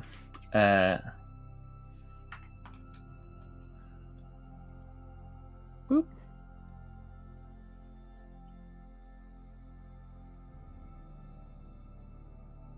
YouTuber needs redeems and commands if they want to catch up with Twitch. Yeah. YouTubers get 32. Yeah. Hydrate. Yeah.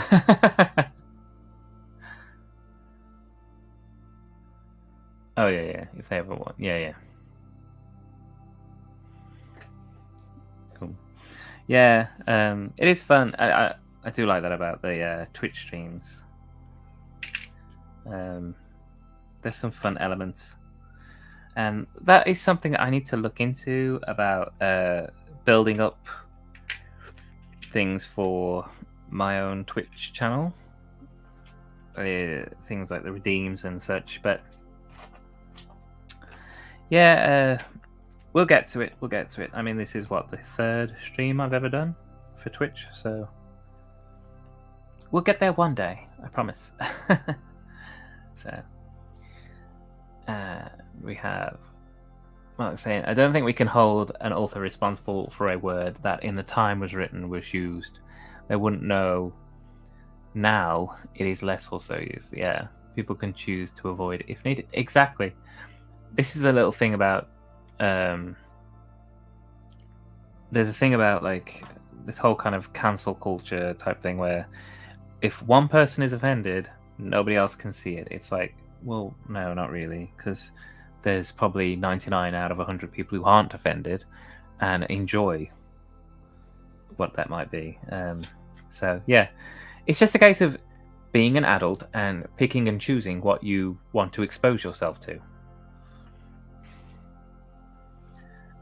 Please do not go off on a rant, Mark, about the word expose. I can see it coming. I can see it. There's going to be comments about, oh, Martin's choosing to expose himself. So, yeah. But yes, we're adults. We can pick and choose what we want to see.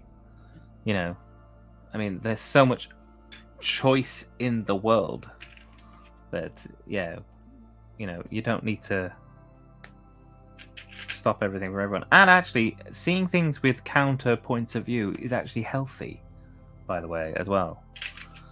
You know, as we've seen by algorithms in a lot of social media stuff, they feed you what you are drawn to.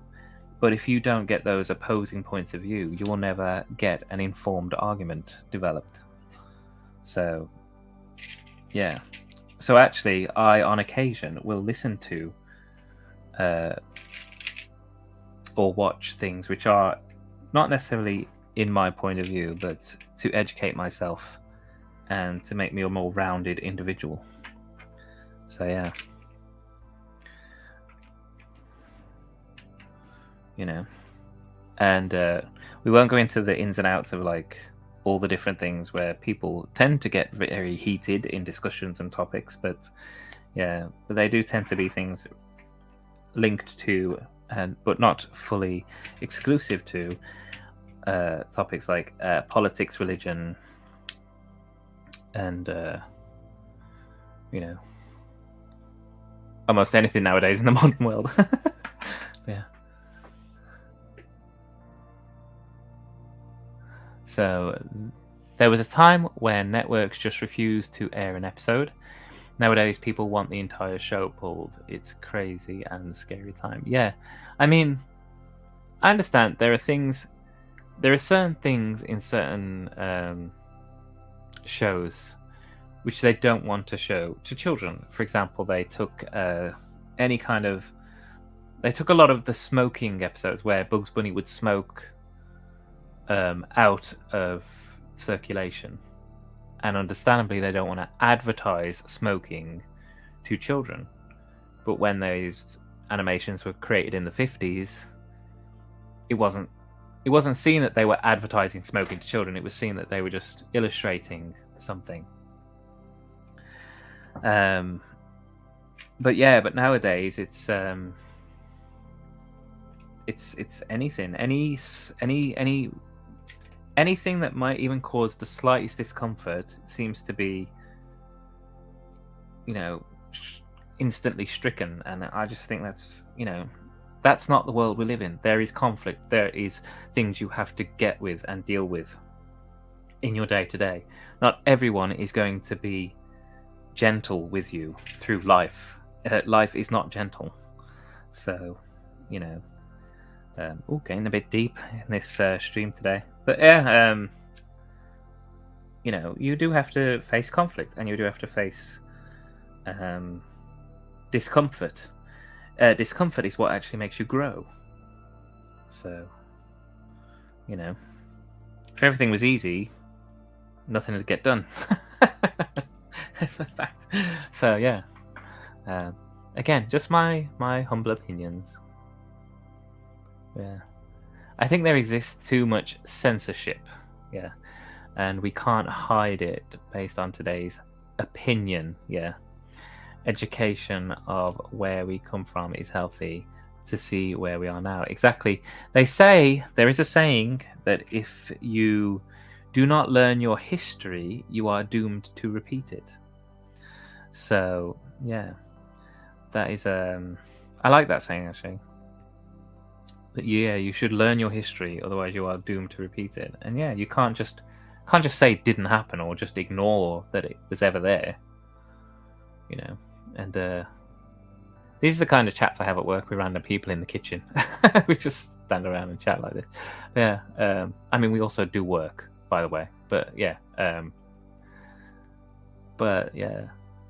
we put the world to rights in our kitchen at work. Agreed that different points of view need to be available to form a well-rounded opinion. Exactly, yes. Yeah, I agree. And And I'm not saying I agree with. There's certain radio shows which are on sometimes, but certain people like to listen to at work, and they are of a certain points of view that I don't necessarily agree with. But one thing I do agree with is that they were talking about universities. When I went to university, it was very much a place to learn, not only the subject you were studying, but also to grow and learn about life in general. And, you know, it wasn't particularly easy. There was definitely points where it was difficult financially and emotionally and mentally as well, having to go through things. And I wasn't at home. I was far away from home. I was in London. I wasn't up here in the Midlands where I'm safe and have family. And yeah, and went through hardships and learned. But what they were saying is that now there might be a speaker who goes to a university and gets banned because a student or a small group of students think that the topic they are going to talk about is offensive. And then that speaker, who is there to do a job, to talk to the students and to express a certain point of view for them to learn from, then gets banned from speaking. And I'm just like, well, how are they going to, as you say, create an informed opinion on anything if they don't hear? Literally, if you don't learn how to make an argument. So, yeah, it's just wow. So, but I did agree with that point on the radio, even though I don't agree with that radio station as a whole. But I do, like I say, I do keep my ears open and listen to things, because that's how you learn. So, I guess Mark moved back to Twitch looking for those channel redeems and emotes. Yeah. Nice. Yeah, I have been using your heart, Mark. The that is such a cool emote. I do like that one.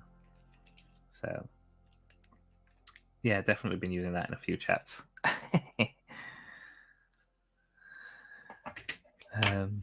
Yeah, I had a quick look on the Twitch page about, they give you like a guide, like a walkthrough of how to go to become an affiliate and partner and all that stuff. And I was just like, okay. I mean, I had a quick look. I didn't really pay that much attention because I'm just like, okay, well, if it happens, it happens. And if it doesn't, I'm not going to cry over it because it is what it is. And, I'm not particularly here to make money or do that kind of stuff anyway. I'm just here. I'm just here. I'm just me. It is what it is. Right, you go on top there. So, oh, come on. Line up, line up. There we go. Hey. Cool. And they go down.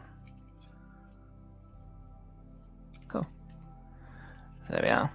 So we've just put this roof on. Had some hinge pieces, Technic pins gone through there.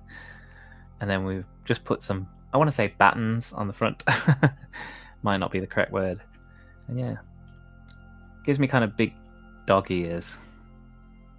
Kind of a feel, this piece. So, yeah. Put some cute little spots of colour on the top of the roof there as well.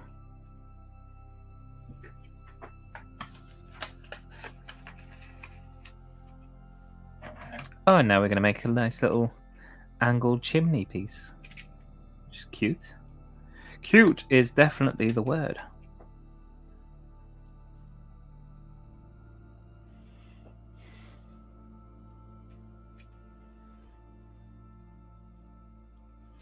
Oh, okay. Cool.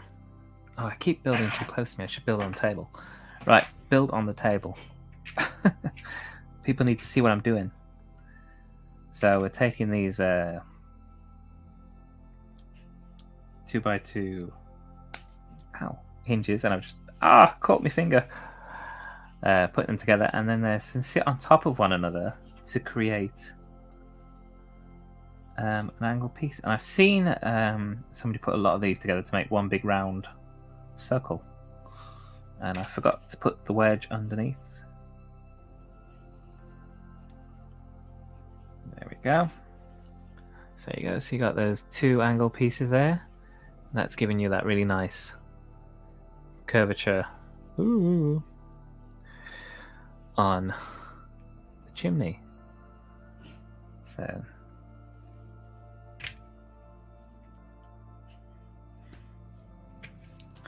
we're adding two 1x2 bricks on top, 2x2 round jumper, and then the ice cream piece for smoke. So cute. Cute. And this is going between those two dots there. So there we have it. And that is going to make... here we go. That's giving that nice chimney that curve, which is really cool. Again, adding to that kind of whimsical feel of this set, which is nice. You know, you break all them straight lines and just put little angles and curves on things. Very cool. Right, so we're taking this piece, which is quite a cool little piece as well. It's like a propeller piece kind of thing. And we are adding some really nice pale yellow angled pieces, one to each blade. I don't know.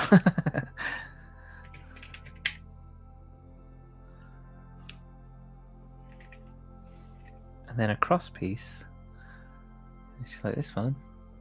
Again, don't see this very often. Let's go over the middle.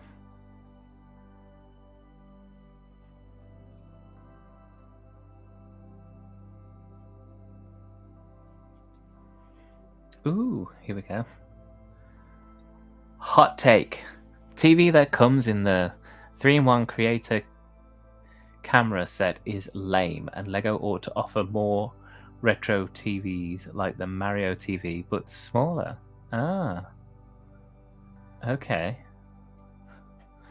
And then this probably isn't going to show up on my orange face, yeah. So yeah, okay. Hot take.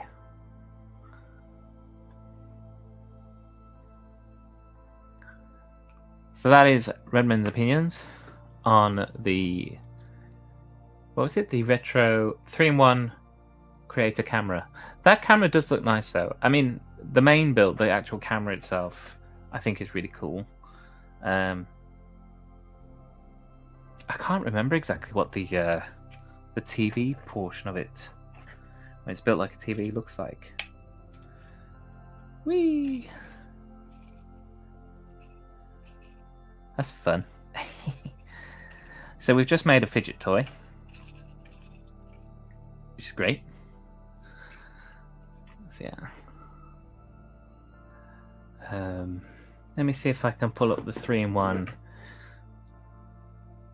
camera, and we'll see.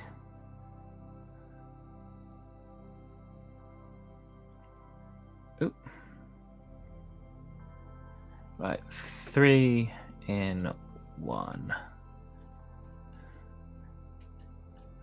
camera, and we'll see if I can find a picture of the TV bit.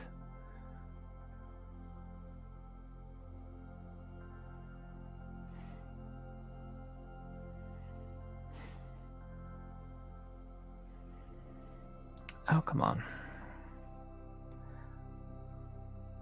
Yeah, create a 3-in-1. Ah, here we go. Oh, it's out of stock. That's why it didn't show up in the search right away. So this has already sold quite well then. Right, let's have a look at the TV. Oh, okay, here we go. Let's make it big.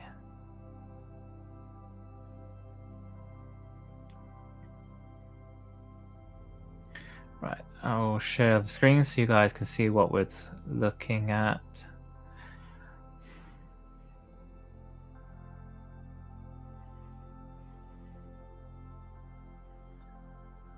Here we go. So this is the TV build on the 3-in-1 camera. And yeah, I can actually, yeah, I agree that it is not the best build. Doesn't look, it looks like there's going to be a lot of pieces left over from this, to be honest. So yeah, it doesn't look particularly thick. Yeah, and they don't look like they're very big pieces around the those. To be fair, those are they stickers on a transparent? Those ones in the middle, I think they are. So those pieces, they're quite fun, but yeah, I can see how you mean the actual build itself isn't amazing, but I do think sometimes it must be hard sometimes to like have to come up with some of these kind of builds that are specific in a certain way, like and you have to do 3 of them all in one. So yeah, 6 shows in one. Yeah, exactly. Yeah, it was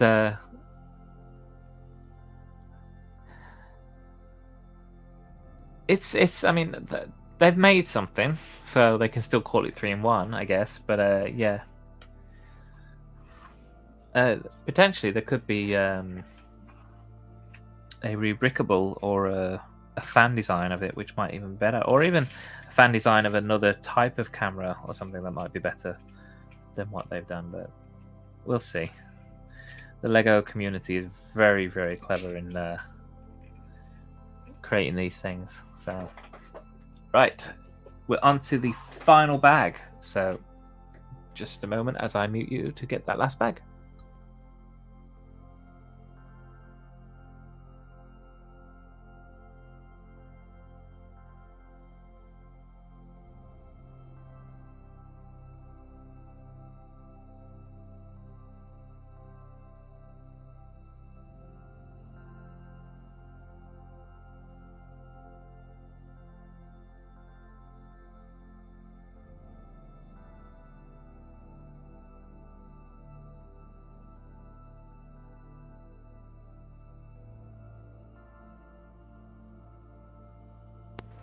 Hey, back again. Yeah, just realized I said I'm muting you guys. I'm not muting you guys, I'm muting me. So you guys can chat away, be as loud as you like. So yeah, we got another cool little dude in this one. Do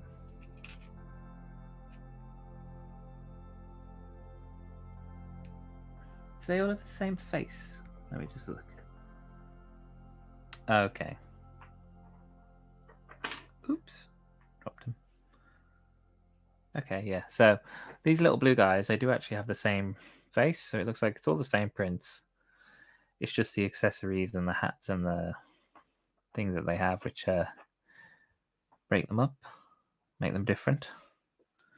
Right. Oh, I forgot to give him his beard.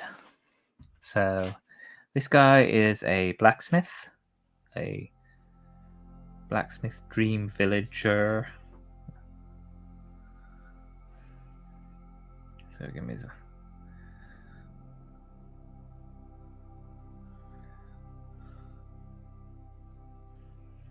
must be a thing about making blacksmiths with ginger hair or something. Yeah. So there he is, and we will add his hammer.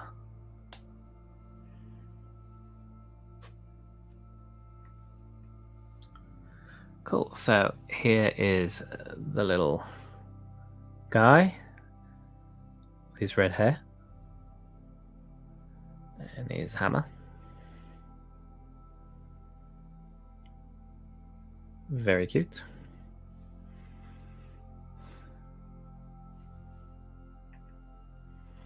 And just so you can see clearly, this is the illustration of him, which is again really, really nice. Illustrations in this book are lovely. So very cool.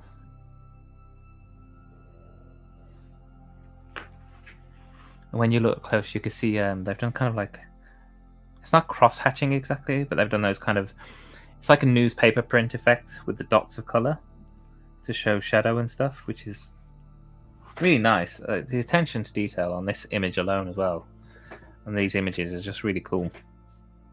So kudos to Lego for that.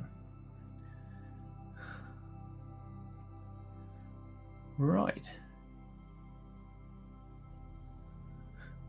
Guess my hot take was a little too hot for TV. I put us all on mute and for that. I'm true to say. No, you're not on mute. There we go. And here's Josh saying, "It's me." Yeah. It's Josh. He's got a bit more beard than you and a bit more hair, to be fair, because I don't... yours can't quite go in a ponytail, but yeah. But it's about the right height, yeah?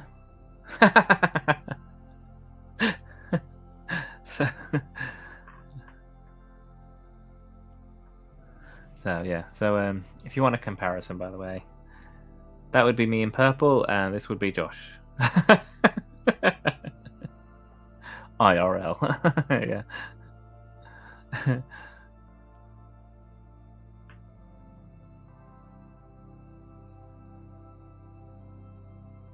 Right. I have learned not to assume a particular group of people's names. Go with the PC version to be safe. Okay.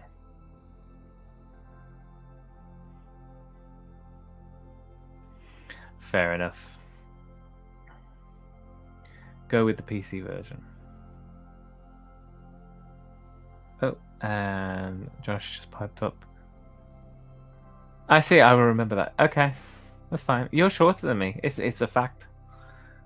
It's a fact. The only way you'd be tall is if you put on high heels.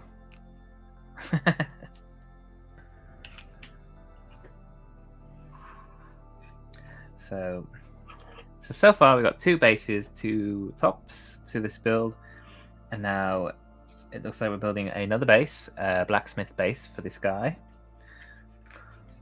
And then I'm interested to see when we're going to get to combine everything. So that'll be fun.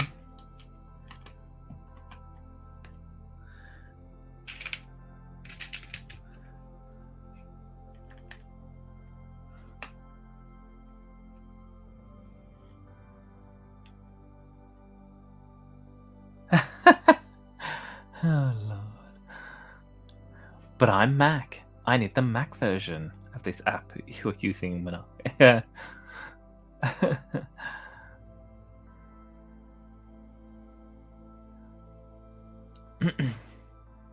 Oh, based on a previous stream. Yes. Yes. May have named a group wrongly. Yeah. Yeah. Go politically correct to be safe. Yeah. I mean, yeah. That was that tickled me. I couldn't believe what I read. But yeah, that was just, yeah. He didn't know, so we can't. We're not going to hold Monarch to blame for not knowing the correct term. So, oh, cool, helmet piece, some size, ski, some nice little gold pieces in the set. In this bag, some swords. Cool. There's extras. I might have to pick a few out to put on. Give a few of my minifigs in the living room. Yeah. Yeah. It was something. It was something. And I haven't clipped it, by the way. I've not got a clip of that. So. Yeah, people would have to watch the entire episode. So if you want to know what Mark's on about, you have to go back and watch the entire episode on my stream and see what Mark said, which was hilariously wrong at the time.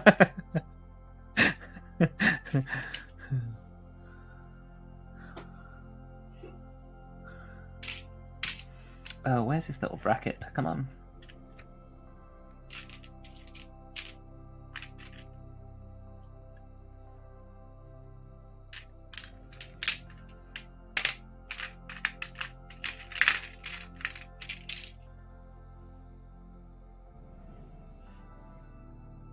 Oh, there we go.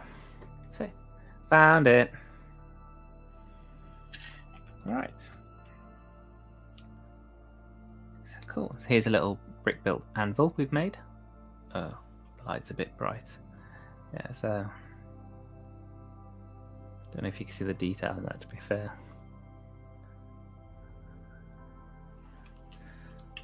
Yeah. It's always something Mark said really loves the taste of his own feet.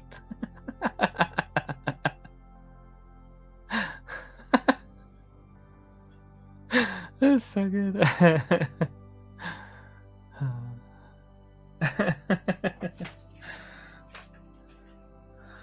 Wow. Oh, cool. We get to put a sword on the anvil. Okay, this is weird. So this step, right? Sword on the anvil. Next step, sword's gone.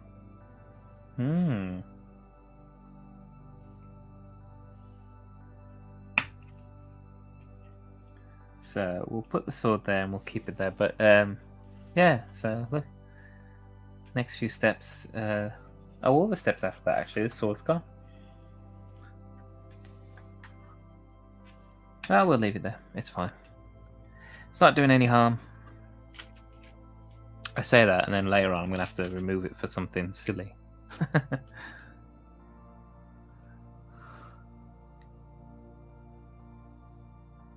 So, maybe that's just to illustrate what you're supposed to do and why there's a clip there. I don't know. But regardless, we'll leave it there. So start building up the base of this set with the very corners and the little clips. It does look like these little village sets. These clips on the side, I think, are to link them. So, which is quite cute. Cute.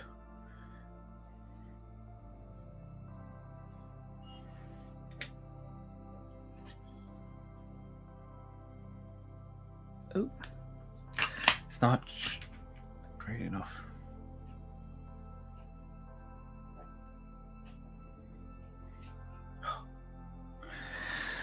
Right, yeah. Little OCD. Just like to make sure that the bricks are on and they're aligned perfectly. Just me. Can't have one that's slightly off at an angle. It just irks me the wrong way. Irks me. So yeah. And I'm probably not. I know. Well, actually, I know I'm not the only builder like that. I know. I was watching Gaz when he did his mocking last year when he did that stream. He's the same. He likes things a certain way. I'm not so particular about the mold marks as some people are, though. I will say that. Yeah.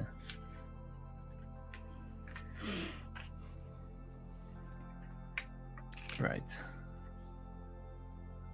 So this round piece goes on here. And then we got a nice black grill piece here. And then we got these little shoe pieces.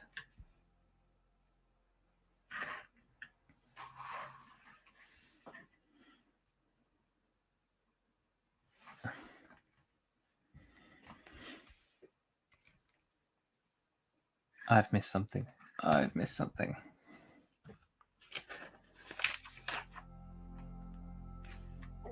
Brick.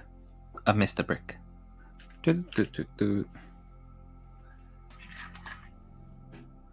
All the ingots have to face the right way. Yeah, when it's something like ingots, yes, I can see why it would be aesthetically pleasing to make sure they're all facing the right way. But when it comes to like putting a 1x1 plate on top of another 1x1 plate, and there's a small mold mark or something, I don't need them all to be at one point. Or I know some people want to put it so that the mold mark is hidden within or where it's next to another brick. So I'm not that particular about those kind of things.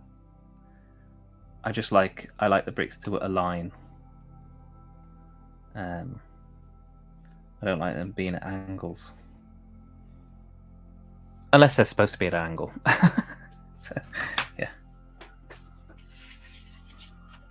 But yes, but I do get like on Alberto's roof, and he put them all the same way. That was nice. That was aesthetically pleasing. But then you see them. But if you're going to have like mold marks that's deep inside a set that you're not really going to see, then it's not as important.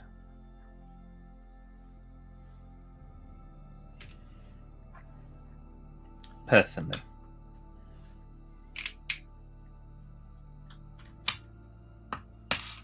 Oops. Popped out.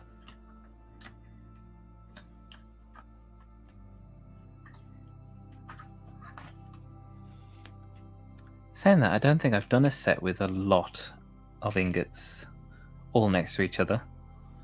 Mostly I've used ingots on, well, Star Wars sets, and they're used as greeblings, so they're quite sporadically placed over the set.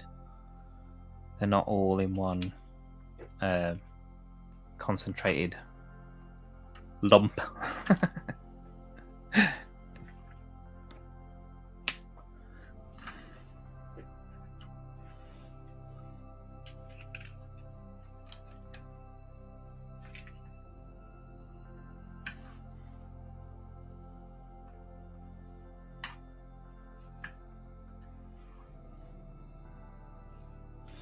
Right. See, we have the hinge pieces and 1x2 brown tile on top, and then these little 1x1 modified clip. Oh, wrong way. This way, and another one.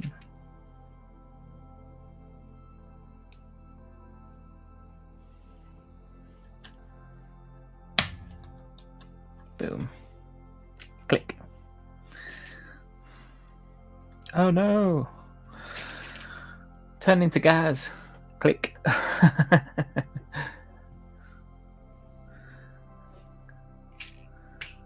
Oh.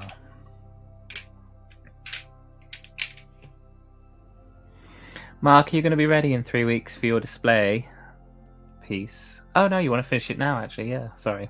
I just remember what you said earlier. Well, okay. Question then. If you've got 3 weeks left, are you planning on building anything else for Bricktastic? Or is the detective's office like the last thing you got to do and you're happy and you're done?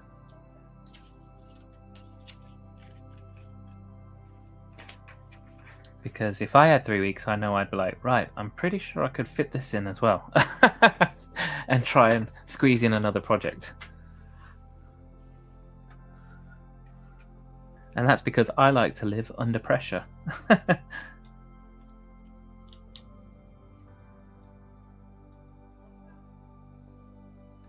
What do you call an unfinished Dreamzzz build? An alarm. Well done. Well done.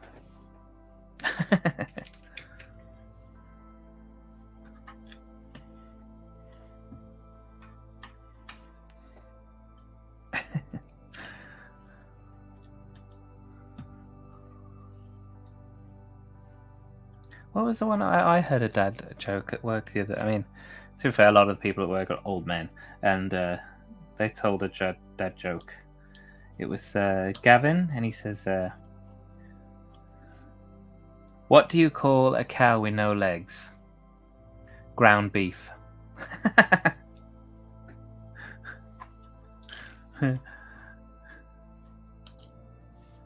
Ooh. So Mark's answering the question I said, and he says, maybe I have to make my friend's square modular as it was on a 48 by 48. Put some transport in that to Manchester by public transport.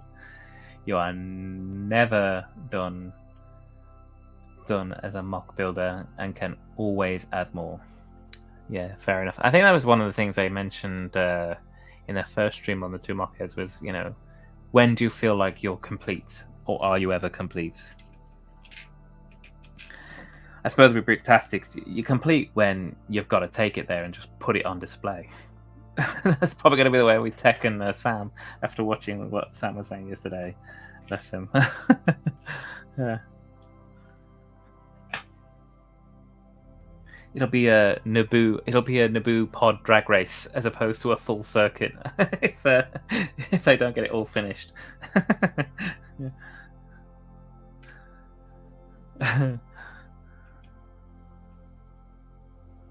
Yeah, but it's going to be lots of fun being able to go up and see everyone in real life, IRL, and then see everyone and see what they've been building and stuff. And it's my first proper convention. I've been to a display of Lego stuff. It was somebody's personal collection of Star Wars stuff that they built, and that was at Himley Hall, and that was a few years back. And we went and saw that, and they had the Darth Maul head bust and everything that was built, and they'd been asked if they wanted to put their collection on display. So we went and saw that. But I've not been to a proper brick Lego convention before. Been to a Comic-Con, and actually there's an Edgbaston Comic-Con coming up in March. The day after, I'm meeting up with Trevor and Chris in Birmingham, actually, on the 3rd. There's a Comic-Con in Edgbaston. Probably won't go, actually, because I'm meeting Chris and Trevor on the 2nd. So that should be fun. And we're going to do our March release shopping, I think, on that day. So, and also just meet up and have a good old Chin-Wag. So, but yeah, but it's going to be lots of fun going to Bricktastic. You know, if you're going to go to your first one, you might as well make it the biggest one in the country, right? So, yeah. Oh, and I've done something. I'll show you in a bit. I will show you in a bit. I made some things for Bricktastic, which I'm hoping to hand out. It's nothing fantastic. It's nothing over the top, but maybe I'll show you towards the end of the stream what I've made. So, yeah. Right. And again, with this build, even though there's not really so much walls, we are using the same technique to build these little pillars as we've done on the corners of this build and the other base one. Again, creating consistency throughout the set and tying everything together. And of course, the brown color throughout is also just tying everything together for this village. Gotta go big for the first one. Exactly.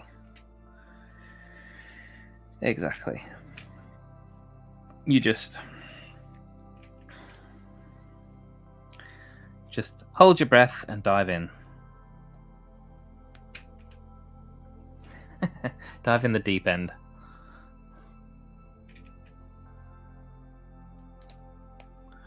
No, it will be a lot of fun, and I'm sure I'm going to be introduced to a whole bunch of people I haven't even discovered yet when we go. So, oh, here we go. Went to BritCon at London Excel many years ago and still have the free Electro Batman I received. That is cool. Wow. That's nice. Here we go. Mark's going to be networking for me. Yeah. I can feel, it's just, I'm going to walk in and I'm going to be like, hi, and I'm just going to get dragged. Be like, come on then.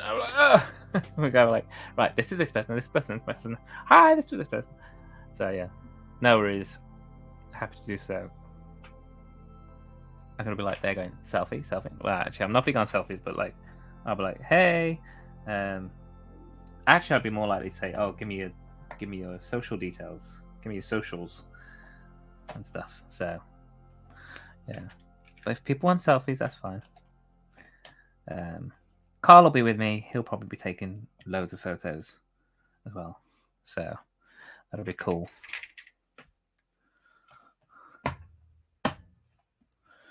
Yeah. Very much looking forward to it. And I've had a look at the venue. Saw some images, and it is huge. It is a huge hall with a big old dome glass roof. So, it's like, wow. I'm like, bricktastic gameplay, and like, this is something nice. So, yeah.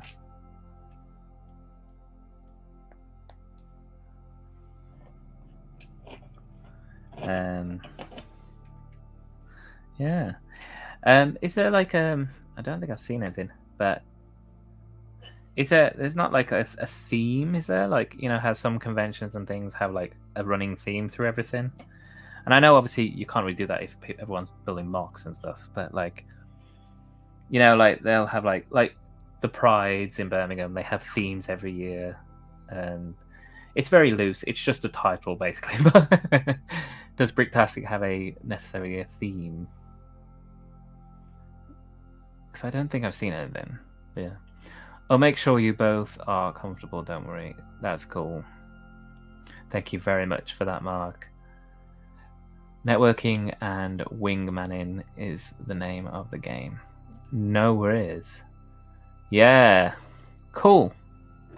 Well, yeah, well, like I said, I will show you what I've made to go with me when I go there. And hopefully you'll think it's a decent idea. So, just has, okay, so it's not themed at all. It's just generally has a general, it's Lego themed. That's it. Your theme is Lego. Go crazy. Fair enough. Right, so now we're going to add in all these nice little accessories to this shop to give it a bit of a life. Where's my... Oh, there we go. Oh, let me use it that way. Okay. Turned it upside down. Fair enough. Whatever. Really nice little translucent blue piece in this. Oh. It's got a texture in the middle as well. Those would be cool for some kind of like lighting feature in something, I think. Yeah. And a gold lightsaber hilt. Literally, lightsaber hilt, another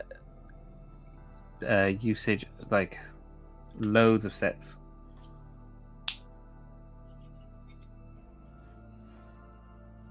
Oh, it's at the wrong angle. Turn. There we go. Cool. And I've got a side to put in there.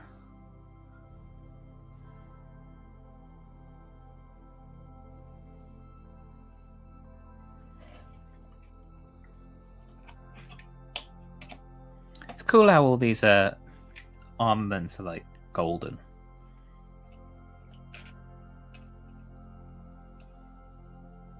I don't know if that's a theme in the set, in the TV show, where all their things have to have like a golden effect to it. I know that's a thing in Percy Jackson, which I finished, by the way. So, yeah, the Percy Jackson show I watched, and yeah, their weapons have to be made of a special bronze to damage creatures and demigods and gods. Right. Marcus said, but they is normally lug-based builds and also normally inclusive. Oh, hang on, wait. Oh, no. Yeah, an inclusive builds not just for LGBTQ+, but all ages, and also theme inclusivity. Some amazing creators attend. No, that's cool. I do think the whole community has been very, very inclusive of everyone, and Lego itself has done quite a good job of being inclusive. I love those hilts. I use them for sonic screwdriver. Yeah, I can see that. But eventually Lego gave us an actual sonic screwdriver accessory. I don't use it. Oh! Fair enough. Maybe one day Lego will give us actual lightsaber accessories. Maybe. I mean, I think maybe that dark saber blade is probably the closest we've got so far. But yeah. And now with dual molding, they could technically do a dual molded lightsaber. Technology is there, so it could be rainbow colored. Rainbow, yeah, it could be rainbow colored. Yeah.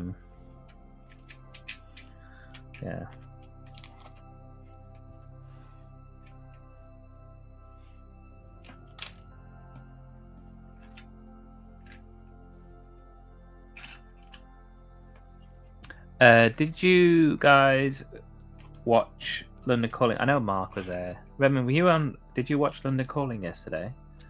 And did you see Nicole's question about if you were a CEO of Lego for a day, what would you do? Because it's quite a good question. I like it a lot. And yeah, I was considering it today. And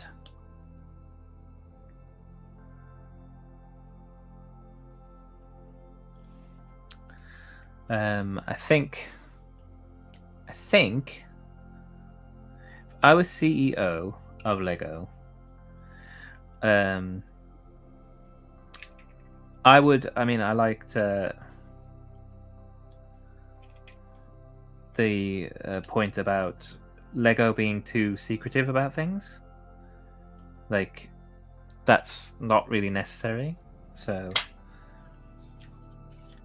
I mean, if we go back far enough, Lego used to release a catalogue of everything that was coming out in that year. So all the sets that they designed would come out. Now, obviously, I understand that the sets with licenses and things are sometimes limited or specific to or want to be released at a certain time. Like the June set was delayed to coincide with the June film. And I get that. But again, that could have just been, oh look, a whole bunch of ingots I've got to put together. All the same way, Mark.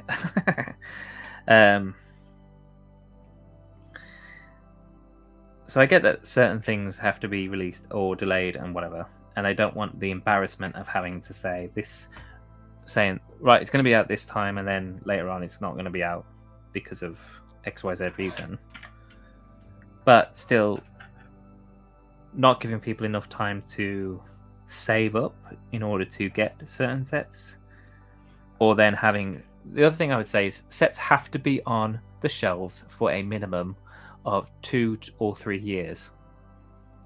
That would be a thing I would put in place, because sometimes if you want them slightly larger sets and you are saving and then they just retire and they've only been out for 18 months, then, you know, you're cutting off a number of people who just, you know, don't have those kind of, that don't have the cash flow to get those bigger sets as easy. So yeah, so that would be like two things I would do. Like, one, let people, and both of them actually help people out, because you'd know what was coming up, and if they had to change it, then they could just change it and release a statement as to why they had to change release date. But also, have an absolute minimum term on how long sets are on the shelf for, because they've had some awfully selling sets that they've kept on the shelf for far too long, and then they've had some other sets which really should have been left on the shelves for longer that they've just taken off way too quick.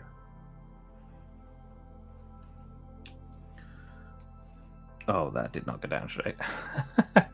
But yeah, so that would be my two parts. Well, that would be my thing, my input for the day.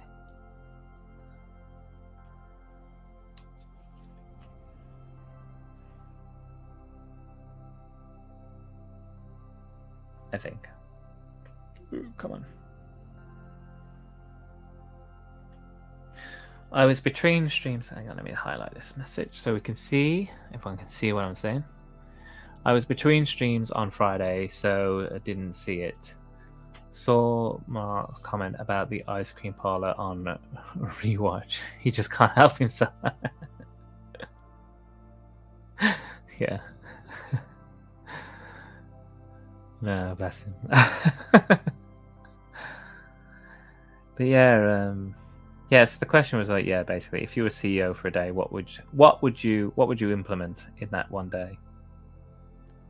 And those were my two.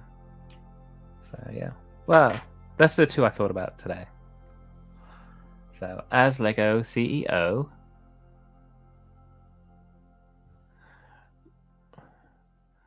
ideas needs an overhaul. Increase the support count from 10,000 to 25,000 or more. And for each round of entities, choose a portion, not just one. Yeah, okay. I can see that. Yeah. I do think the number does need to go up, because I mean, we've seen the number of entries go through at the 10,000 mark increase quite a lot in the last few years. But yeah, so here's the last sticker on this Nexo Night Shield. So blacksmith sticker there. And I love the fact that coming off the hammer and anvil are little Zs. I don't know if I can see. Look at that. Isn't that just clever? So, really nice. Yeah.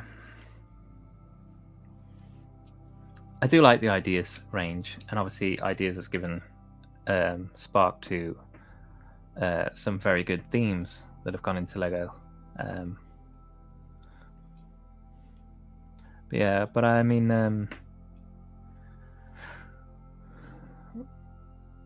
maybe there should be, as well with ideas, there should be like only, if you're going to have like, say, more than one get through, then maybe only one could be a license, because obviously licenses limit things and make things more expensive. So if, say, you're going to do like 4, then only one could be a license set and the other 3 must be independent sets of any licenses as well, potentially. Because we see a lot of people building and getting through with sets which probably would be licensed. I mean, we see the pop artists things, and we see a lot of movie-based entries, which I love personally. I enjoy movies, but I think Lego can do their own legwork, essentially, on building their own license theme kind of stuff. And the idea should be not necessarily licensed, but more original.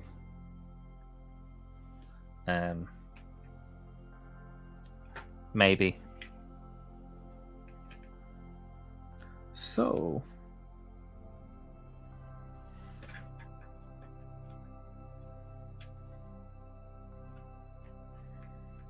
Come on, you. Go on then. There we go.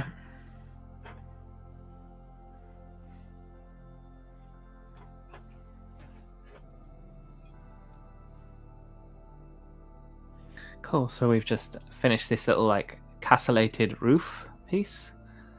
So with the Smithy's kind of emblem there. Quite cool. Some nice gold pieces in that as well. And now we have to choices. Hashtag choices. Right, so we can go 3 individual builds, or we could go with 1 full large build. So I will ask the audience what do you want to do, and my vote personally, not to sway anyone, but just to, you know, put my oar in, is to go with the bottom one. But yeah. So what should we do? Are we going to page 104 or going to page 110? Combined build or 3 individual builds? Go big! Go big or go home. Yeah. So Mark's up. Mark wants to go big and put all 3 together. Redmond, are we going to go big? Josh, if you're still out there, we're going big. Ooh. The armory of this set reminds me of Thanos' armor in Endgame when he was living in the living the retired life. Yeah, when he stuck it on a scarecrow or whatever it was. Yes. Yeah. It does look like a bit like his helmet, to be fair. Oh, dealer's choice. All right, well. Yeah, okay. Well, you know, we're going to go big again because I said, like, it means less footprint and they can all sit nicely on a shelf just over there. So I'm going to go to page 110. Does that mean all this is excess? Oh, cool. Another spare beard. Like, we need beards. Some gold pieces as well, so that's nice.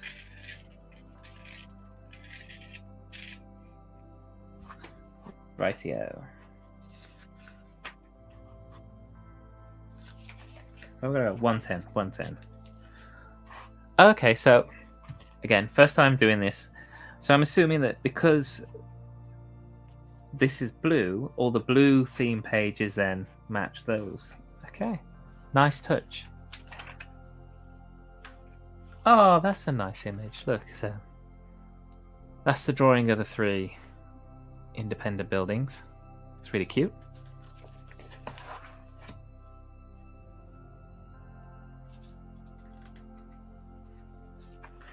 And there we go. Yeah, so it's the green to match the green on the other page. So, cool. Josh was like, I am always big, was watching the rugby in the background. Okay. The rugger bugger. I bet you were. So, same helmet had the Thanos minifig in hand and compared the 2. Okay. Cool. Yeah. So there you go. Same helmet, Thanos' helmet. I actually don't have. I don't have a Thanos minifig, or I do, but it's in a set I haven't opened yet. Yeah, probably.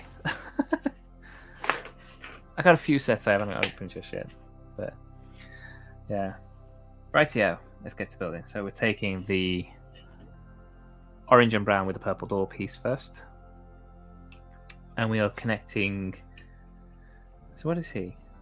Oh, he's a magician. Okay, yeah, this is magic shop, isn't it? Yeah, because he's a magician. So we've got the magic shop base, and we're adding the bakers to the side with that clip piece there. Oh, and that's actually going flat to the wall. So you go here. Click.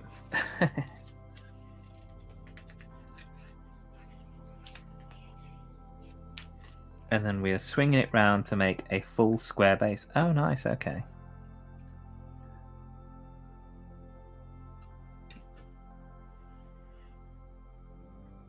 Okay, and then on this side with the loose clips, we're going to add this. Well, what I thought was a castellated roof is now going to be a castellated walled garden to the side. So you go in there. That ties that up. Nice. There we go. So that's our base so far. All three pieces stuck together. Oh, and look, the little cables in the middle go together as well. That's nice.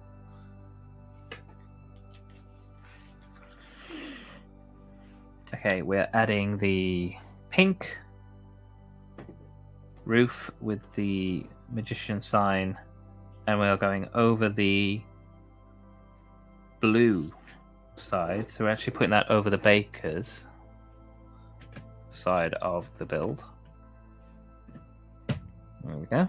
It just sits on those that jumper tile. Not jumper tile. The studded tile, whatever.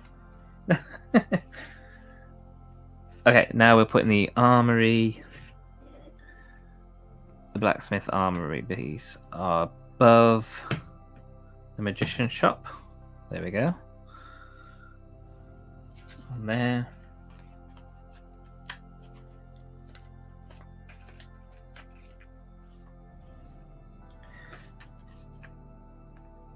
And the windmill piece is going to sit on top. So I'm assuming it sits in line. Okay.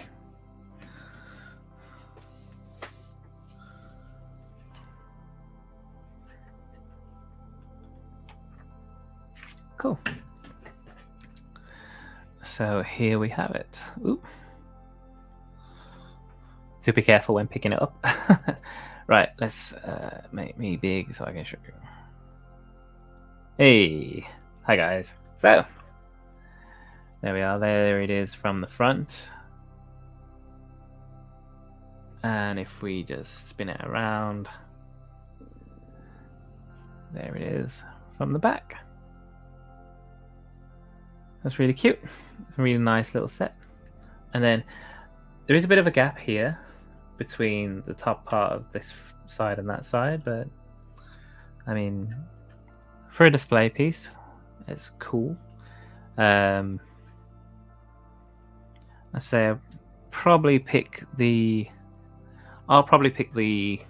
side that I will have facing out is probably going to be this side with the armorer, the armory, and the purple door at the front with the windmill on top. I just think it's a bit more feature filled than this side, but this is a really nice roof here.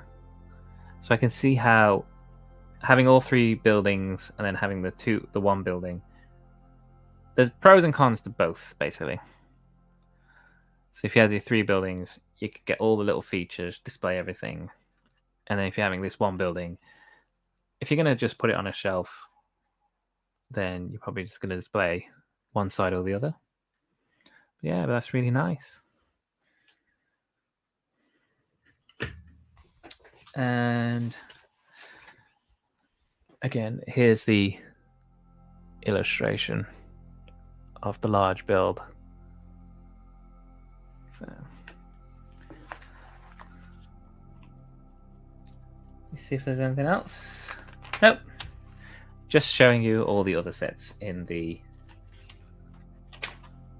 row. Okay.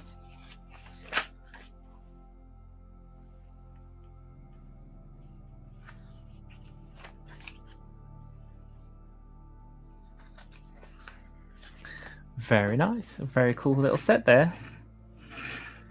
And again, we got our main character, Jaden, I think Mark said, in his really nice purple outfit with unicorns. So, a lot of affection for Jaden right there. And we have our magician, villager, our blacksmith, dream villager, and our baker, dream villager. Cool. Right. So I will just pop this aside for a second. And then I will get the next set ready. How long are we going? 2 hours 45. Loads of time left.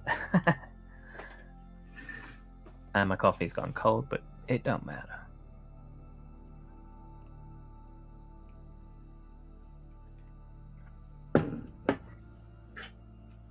Hydrate. I remember there's I have 2 Thanos big figs and was hesitant about getting a Thanos minifig, as I usually opt for on-screen scale and accuracy, but since the mech had the gauntlet, I just had to get it. Oh, fair enough. Yeah. I say I don't know which one I have, but I'm pretty sure I've got a Marvel set, because I've got a few. I got a couple of the Guardians sets I need to build. Pretty sure it's in one of them. Again, I don't know if he's minifig or big fig scale, but I'll have to. I'll look at. I don't know. We'll wait for that stream when I get to it. Okay. So, right. Let's pop you up to the side. And whilst we are here, let me just quickly pull up. I'm in the shop already, so go to the Lego website. I'm gonna have a look at the a very quick look at the Star Wars sets that are coming up. If anyone potentially hasn't seen them, I am very, very excited for them. It is the 25th year anniversary that Lego has been doing Star Wars. So, new sets.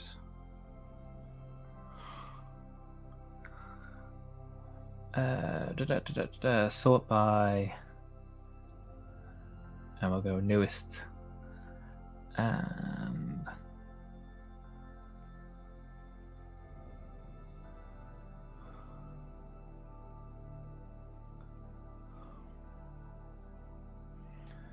hang on, let me see if I can find the theme.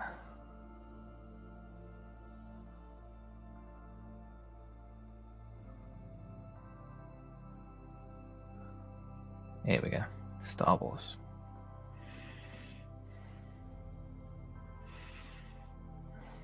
Right. So I will just share that screen with you now, and you guys can have a look.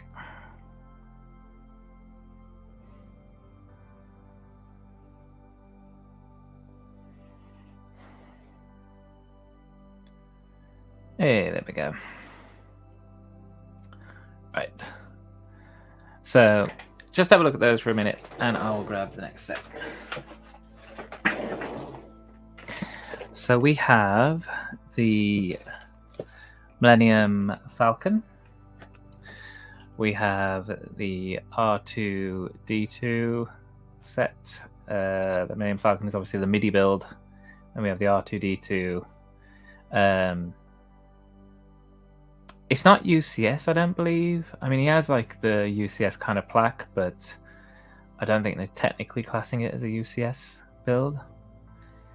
And then we have the new hallway, the Tantive 4 hallway scene, which is amazing, because obviously that's like one of the very first scenes, early scenes in the show, and obviously it's the scene that introduced us to one of Hollywood's all-time favorite villains, Darth Vader.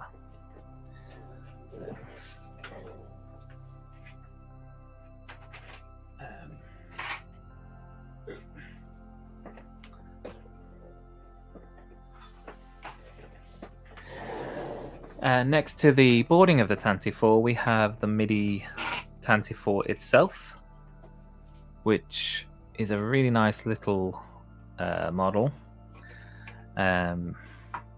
Apparently, according to comments from last night's stream on London Calling, a couple of people were not 100% happy with the size of the head of the ship.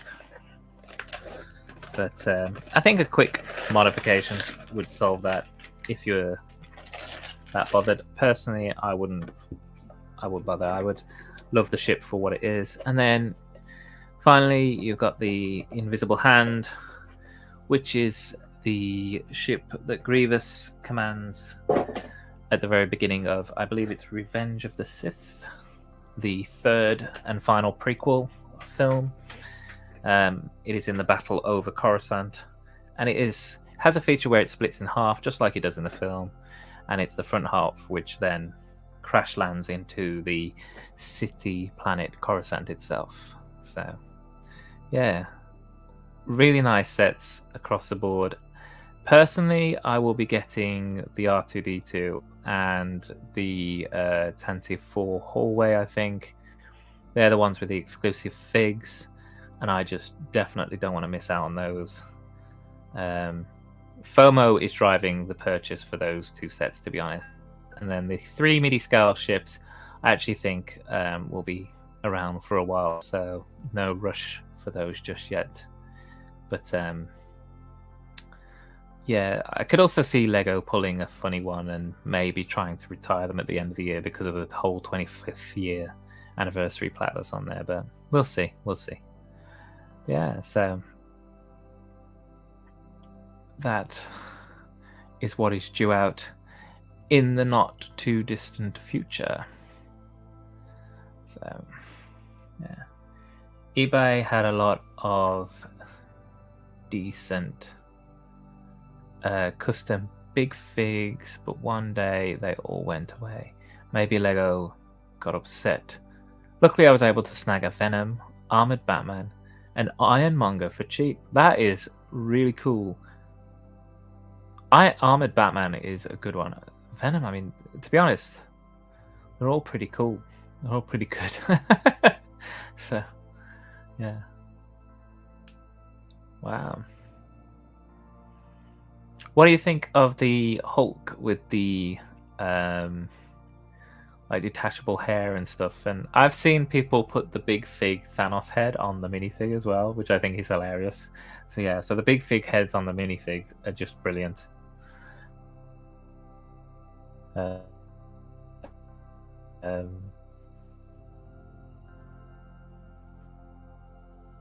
Yeah, the new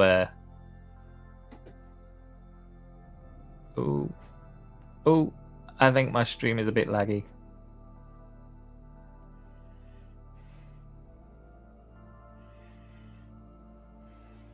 Hang on. Have I frozen?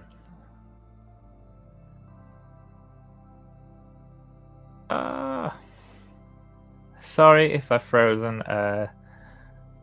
Looks like my internet signal's a little unstable. Just a moment.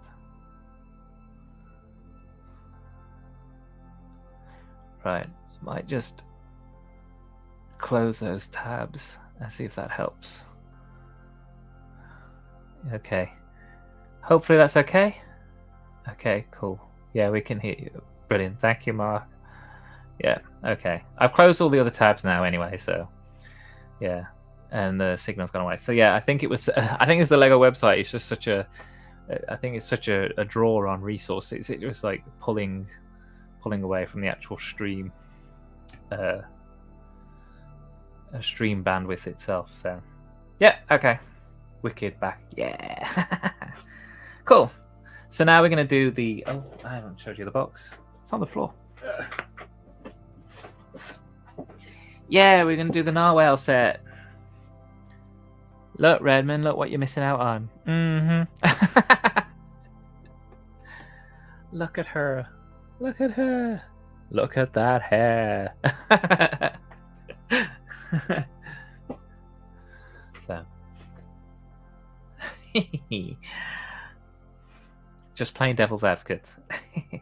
So put those two bags over there.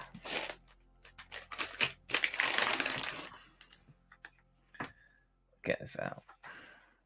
Again, I really like the fact that even in the smaller instruction manual for some of the smaller sets, they got some really nice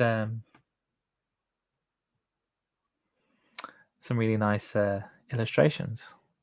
So also, I'm going to switch the music. We've got a different music for this one. Here we go. So there we go. Some piano.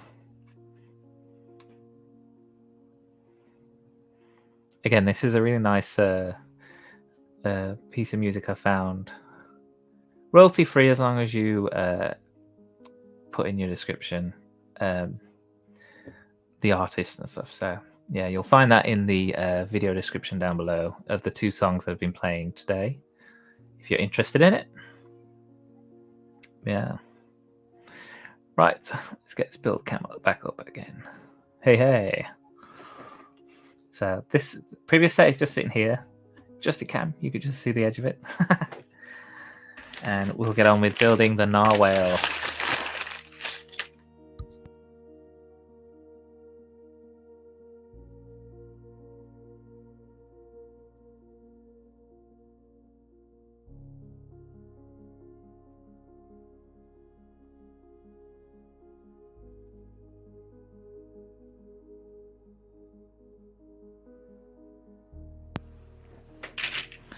So, really nice purple pieces in this already. Like, that is so nice. And it matches so well with these. Look at the colors. Oh, gorgeous. That color combination is fantastic. Oh, a little shoulder pad. So I get to build Easy Light right off. Oh, I have to open both bags. Oh, 1 and 2. Okay, just a second.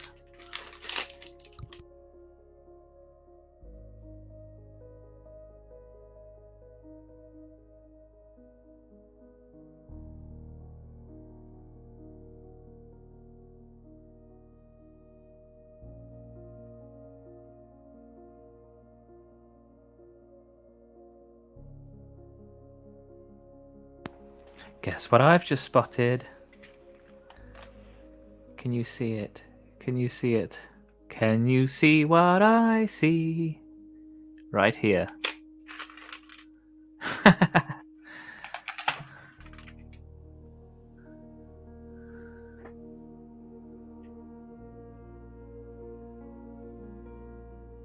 There we go. That's the piece that you're after.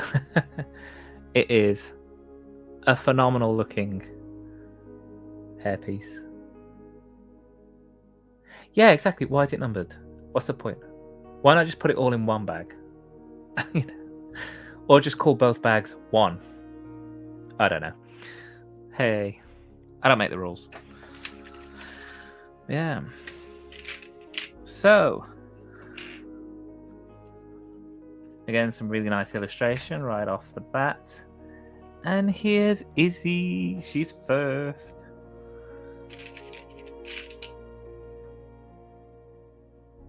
So, cool. Oh, I like the fact that the colours of the narwhal are actually the colours of her trousers. So, cool. Look at the sword. This is so much fun. Oh, I'm going to put the shoulder piece. Here we go.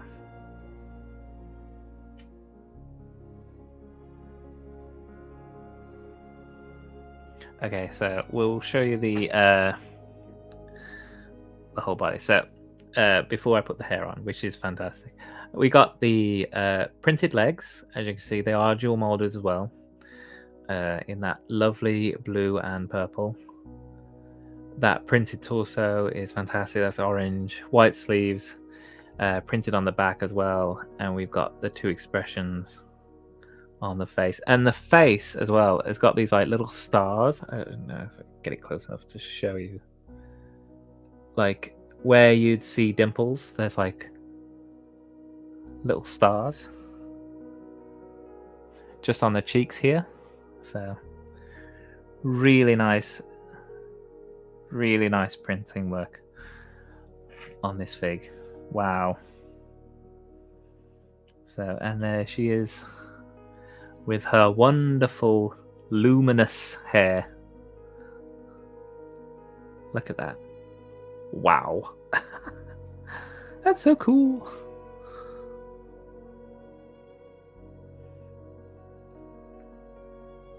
Wow. So good. And I like the purple. They're pauldrons, aren't they, when they're on the shoulder? I think they're technically called purple pauldrons. Right, and she has her sword, which again is jaw molded, which is lovely. There we go. So, jaw molded sword, army build. Yeah, can you imagine an army of these? It'd be amazing. So, a wonderful sword. And then her little stuffed teddy, who his name's Bunchu, isn't it? So yeah, really cute teddy. She can hold on to him. Right.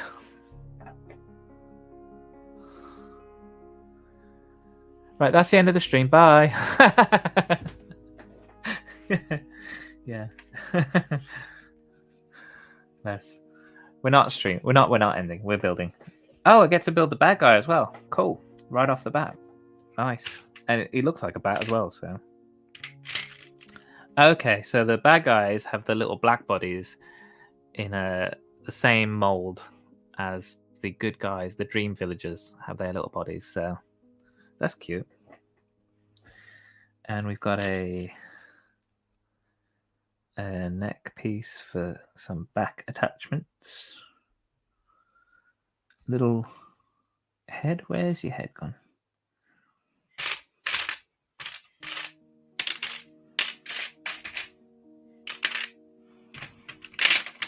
Oh, I saw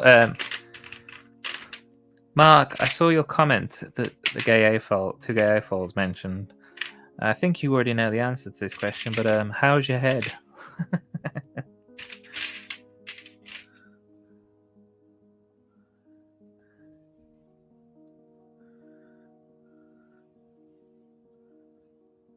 Cool. A little meanie. And he has a little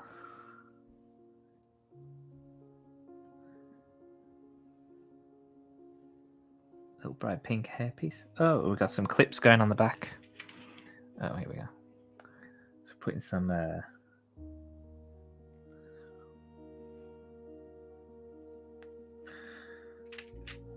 1x1 modified tile with clip on the back to add these cool looking wings. Translucent pink wings. I mean, even the bad guys have cool looking pieces to them. I mean, obviously, Nightmare King, and then I can't remember the name of the other bad guy, like the Lieutenant. But yeah, but he looks cool with his hat and his scarf. That's just But yeah, the bad guys are pretty cool too in this theme. So yeah.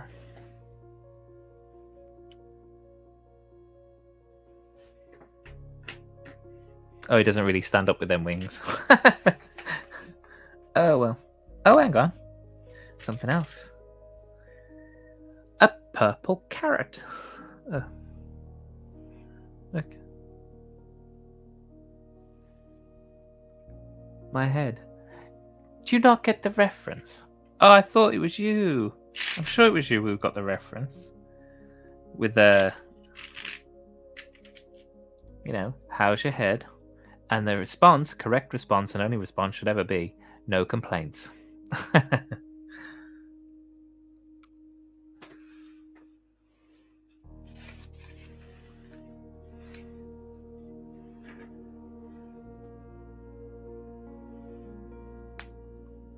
Cool. So the bad guy's got this like carrot grapple kind of looking weapon thing. Cool. I don't know why it's a carrot, but it is. He still won't stand up. Yeah. Right, let's get to some building. Ah! I've switched.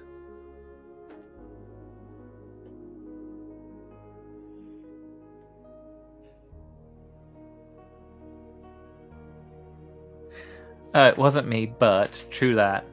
Wow. Wow, we passed the watershed. Oh. It's dark outside. I don't know. No.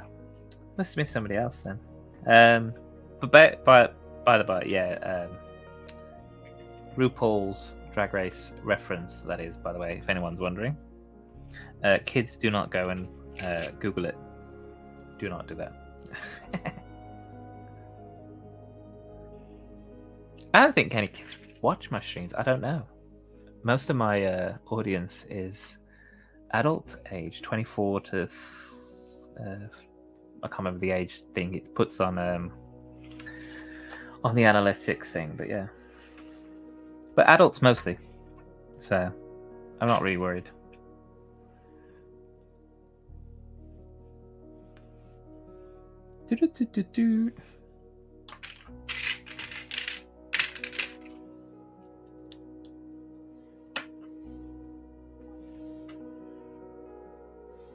Right.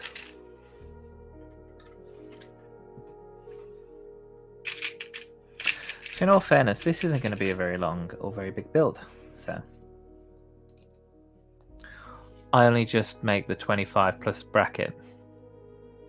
You do, Mark. I mean, you almost need to get parental guidance to come on YouTube, don't you? Do you get challenged when you go shopping for booze and paracetamol? Can I see your ID, please? And then when they ask you for your ID, do you then turn around and go, do you not know who I am? Have you never seen YouTube? Or Twitch? Not enough. Yeah.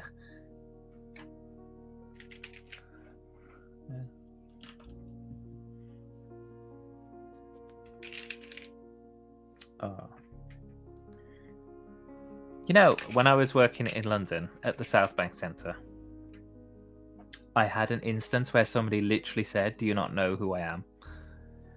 And it wasn't anyone like famous, or even like reality TV famous. It wasn't even like Z-list celebrity. It was the woman who was the creative director of the South Bank Centre. She came into the store, and I'd only been there for about 2 weeks. She came into the store, bought some things, and then asked to put it behind the till.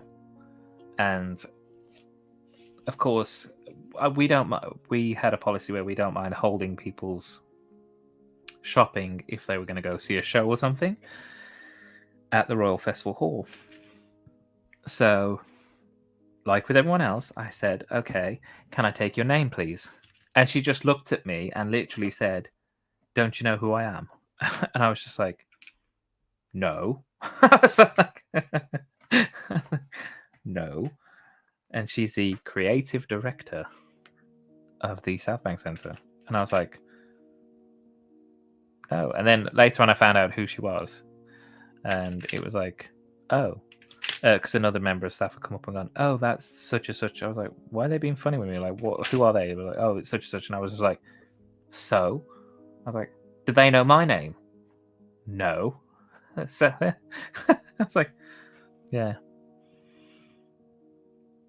So don't try it, because I don't play that way. I don't care.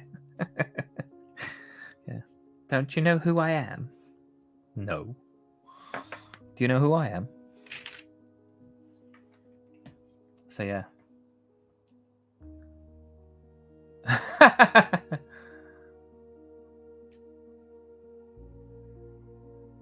Is that with a C or a K? So naughty. Yeah, that comment is not being shown. Okay, I'm not putting that up. You can read it in the chat if you can read it.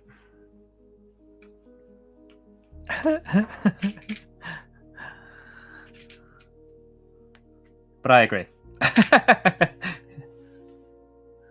Yeah. I mean, there's no need to be like that, to be honest. I don't care who you are. That's Madame C to you. Yes. Honestly, I have talking to, like, you know, I've talked to at the South Bank Centre. We've actually had quite a number of, like, quite high profile celebrities and people come through, and honestly, most of them are nothing like that.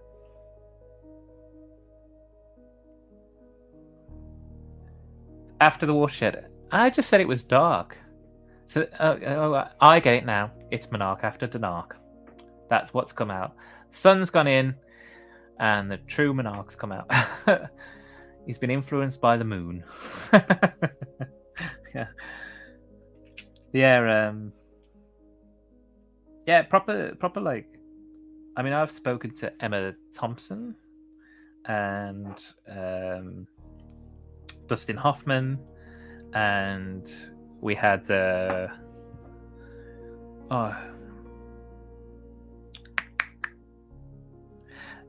Jagger. Was it Mick Jagger? Yeah, it was Mick Jagger. Mick Jagger came to the Hayward Gallery and did some shopping. He was lovely. Yeah, so I've spoken to some proper like quite big name celebrities, but you know, they were all just regular people. They weren't all like, "Do you know who you're talking to?" Yeah.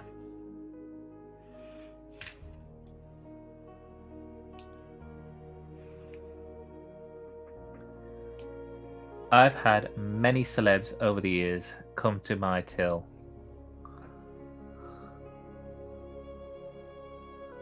Still have to adhere to the policy, people. So I'll ask again. Yeah, exactly. Yeah. I don't know.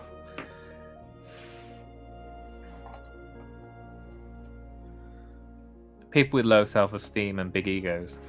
That's the problem.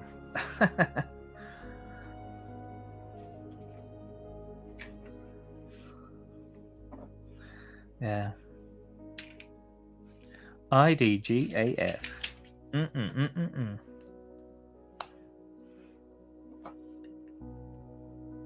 Cool.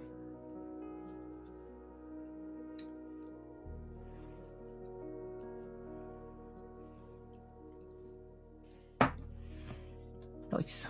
Building the body. Oh, what's this? Was once at a Sainsbury's in the city, and someone was trying to get their click and collect. The clerk would not hand over the order without ID. Person kept insisting they'd get their lawyer on the phone. Oh my god. Let's face it, they ain't coming to shop themselves if there are elite celebs, so expect to be treated as such. We have royalty shop with us as well. Same rules. Yeah, I've always said, when she was around, I said, look, the Queen could come in here and I'd still treat her like everyone else. So, yeah. You're just a person at the end of the day, and everyone's equal. So, the lawyer would probably side with Sainsbury's in this case, knowing they alone could not defeat Sainsbury's own crack team. Yeah, to be fair. Yeah, but that's the thing as well. Like, honestly, so many people try it on, don't they? Particularly in retail. They come in and they're like, "Oh, I'm returning this." I mean, okay, where's your receipt? Oh, I don't have one because I bought it 5 years ago and I threw the receipt away. I'm like, yeah, you ain't getting anything back, love. So, off you pop. Oh, hang on. I think I was supposed to put a brick there as well. Oh no! Have I done it again? Mr. Brick. 2 there. Oh, yes. Yes. Done it again. Whoops. Whoopsies. Whoopsies.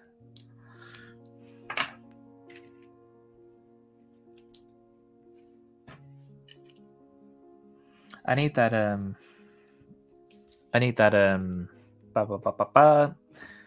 when I figure out how to do the Twitch with the bots and all that stuff, I'm gonna get that soundbite from Mortal Kombat. You know when he pops up, he goes, "Whoopsies." I'm gonna have that pop up when I make a oopsie. Whoopsies. Yeah.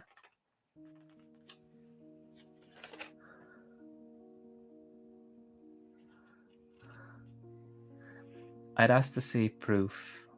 I'd ask to see proof they have the right to breathe more air than anyone else. Oh, you don't, Linkane. Yeah. Yeah. We're all equal. We're all put on this earth the same way, and we'll all go out the same way. So, yeah.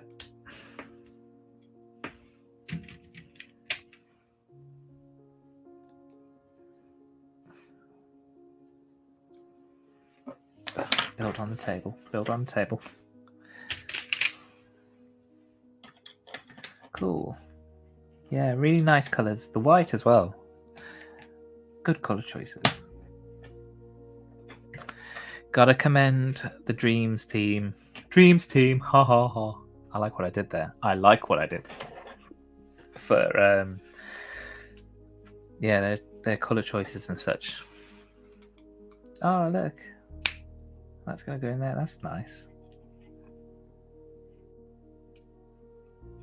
And this set was only £10 from game. So it's not bad. Just saying, Redmond. £10 game.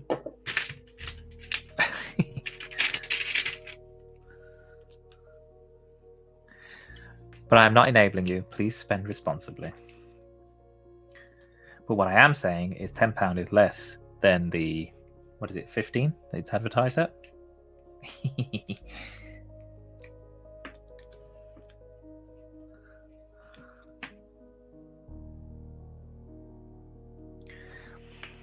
Only recently assembled a used Lego set I bought on eBay years ago. Oh, couldn't imagine opening a claim this late in the game if pieces were missing.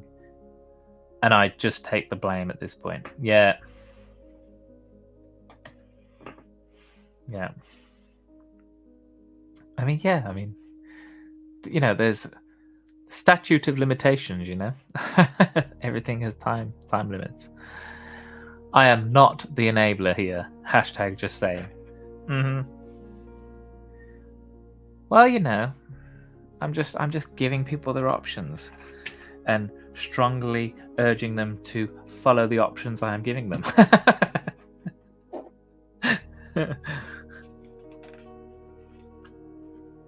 Oh, you see, I've just done those steps without even looking.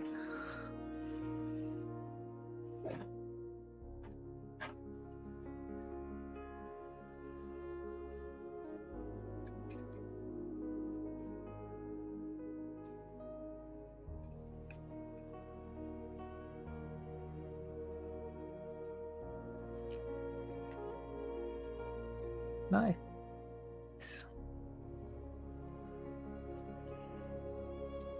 So I think, oh,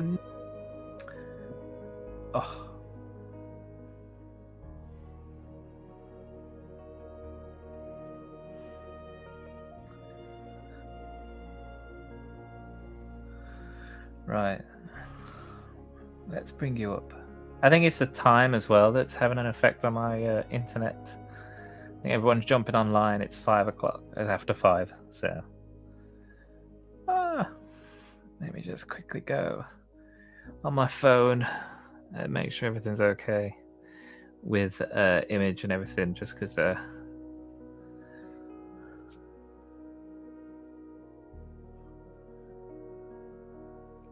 want it playing up. Okay, let's make sure you're muted.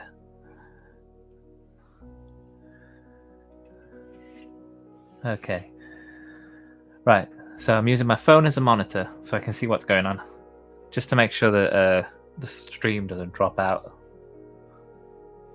Okay, yeah, I was going to show you this. So far this is the base of the whale, I believe. This is the hinge for the mouth, and I think the mouth is pretty much the whole top part of the head that's going to Yeah, and then you've got like good compartments in there to put things in. Put people in, I was going to say, to eat people, but yeah. So, yeah. So far, so nice. Boop, boop. Ooh, pop you to the side. Yeah.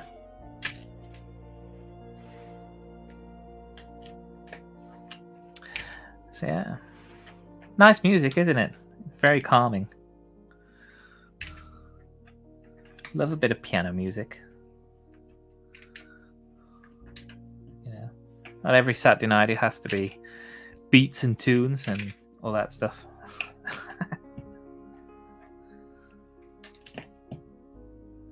We're doing Monarchs, Lego and chill.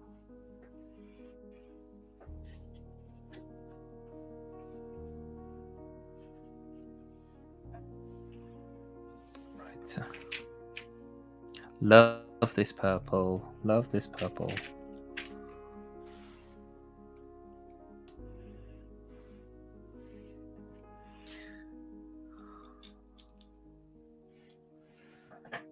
Cool.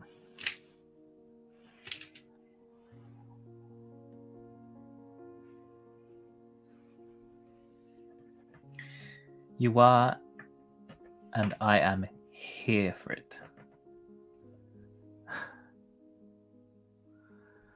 And Redmond saying, claim, blame, but claim, game, blame. Without Eminem, my CD's coming out.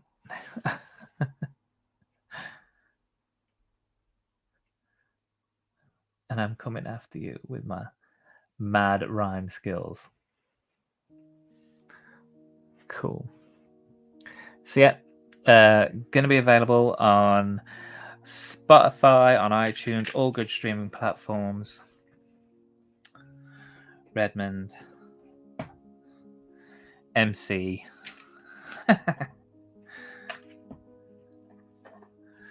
Yeah.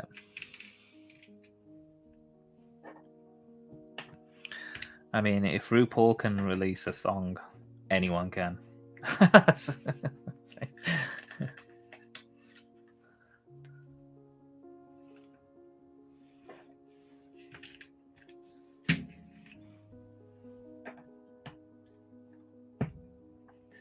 Yes.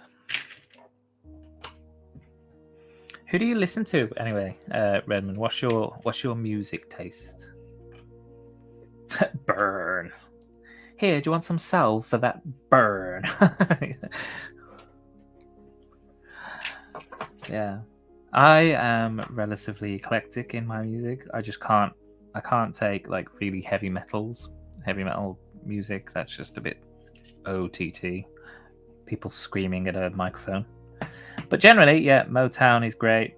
Dance music is good. I can listen to calming music like this, folk music, like, yeah. So, as I say, generally quite eclectic in my taste, but yeah, interested in what other people are like.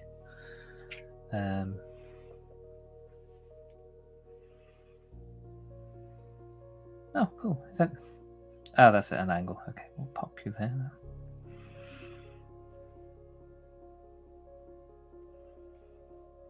Eclectic as well. Oh, cool. Yeah. Right, you go there. So now we're starting to build the top of the narwhal head. As you see, we just pop that on the hinge. Boop. Very nice. Very nice. Very nice.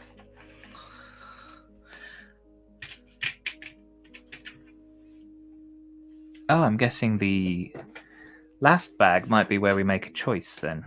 Because if we're pretty much just building the narwhal with this set, these 2 bags, then maybe that last bag is where we decide how the final build is going to be. Yeah, good guess. So, cool. So we just put these together with a little 2x4 plate in the middle. This is going to go here. Line up with that one.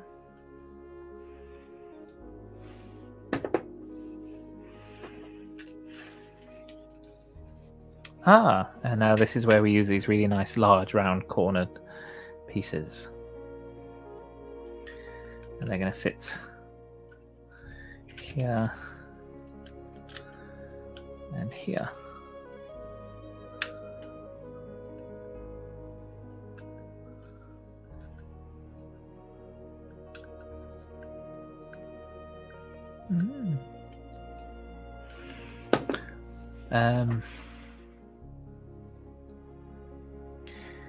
Each summer I'd put together a playlist of 20 to 30 songs I've never heard before. Keeps my music taste from going stale. Yeah.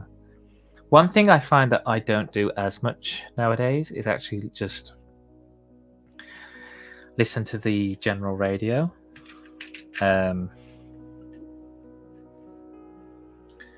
And I think it's because of things like streaming services and music services have changed. But yeah, I find I'm not listening to just whatever the top 40 is all the time. And then sometimes I'll be out and a song will come on and I'll be like, oh, is this new? And it's like, no, it's been out for months. Like, I just haven't heard it. I just literally haven't heard it.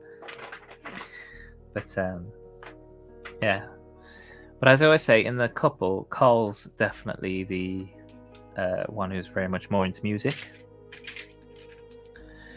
So he pretty much anything new, as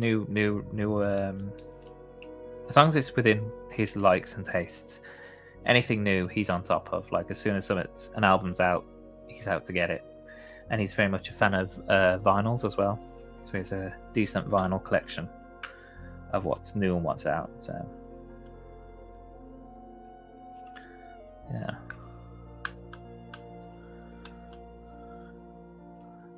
So I did, however, just recently get the soundtrack to the Disney movie Wish because I quite liked it.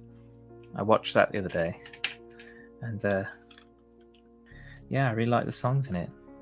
And I do need to listen to it a few times to be able to then get the words. So yeah. Okay. So there's the one side. How cute is that big eye? I'm just building the other side, and what I have noticed is the hinge is slightly off.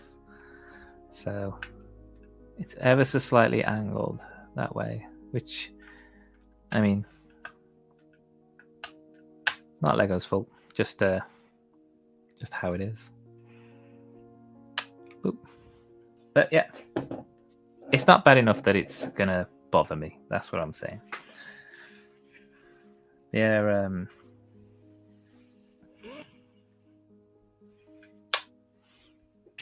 Yeah, I just don't listen to the general radio as much, to be honest.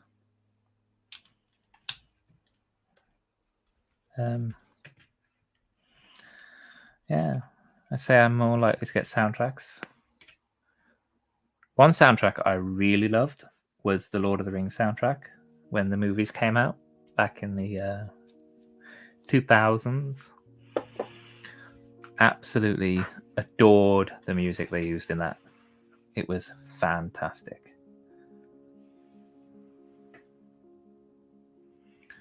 So a recent trip to Asda introduced me to The One That Got Away by Katy Perry, which I quite liked. See, the other thing I'm not very good at is naming of songs. I know artists mostly, don't even know all them. But The One That Got Away, if I heard it, I might know of it. But just by the title, I'm like, I don't know.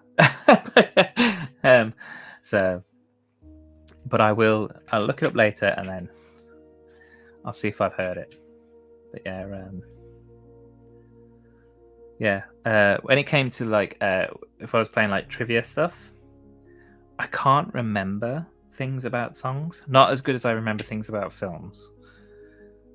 But yeah, so I know song, like somebody will be like, oh, you know this song and blah blah blah, and they'll tell me, and I'll be like, I don't know. I'm like, you've got to know it's this, and I'm like, who's it by? And they tell me who it by. I'm like, okay, I know the artist, right? what's it sound like? And then once they play it, I'm like, oh yes, I know this one. But just the title, I'm terrible. So cool. Look at that. How cute is that for a look at that for a tail this way. That is lovely.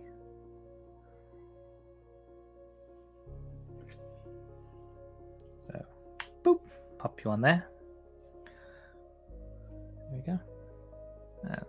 Little posable tail there. Cute little hearts on the back of it. Right, so spend a lot of time on Discover Weekly in the summer months as songs on radio are too commercially popular songs I've heard. Yeah, I agree with that. The radio just play the top like 10 songs over and over and over again. I especially hunt out songs I've never heard before. Oh, okay. To discover sometimes new stuff for myself, I go on Spotify, and I don't pay for Spotify, so I do have the ads and all that, stuff. But sometimes, you can listen to a song, so you can look for a song that you want to listen to, and then it'll be like play similar or find similar or discover similar or something like that, and it just plays other music that's kind of similar to what you've just played. So I tend to just do that, and then if a particular song or artist pops out that I like, I then make a note of it, and that's how I discover things. But yeah, otherwise sometimes I literally just put it on and just let it just take me wherever it's going to go. It's just start off with something and end up in an hour or two later down the road with something completely different.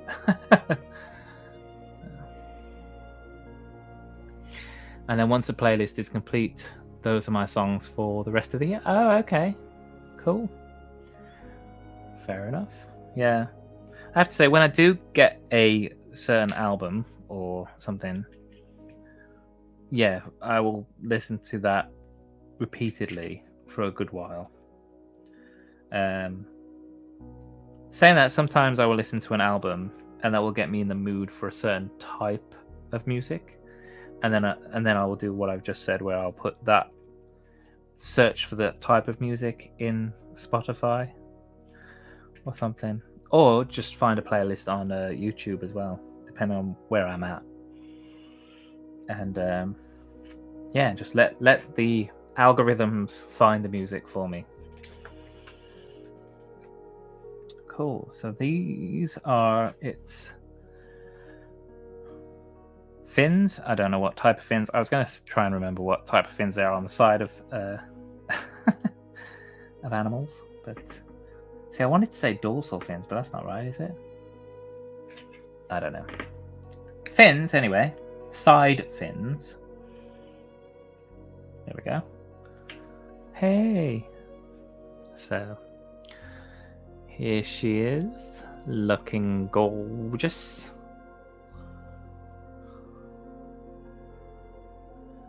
And we're just missing something quite important for a narwhal. I think the dorsal is on top. Yeah, that's why I couldn't think. Yeah, I was pretty sure there's dorsal.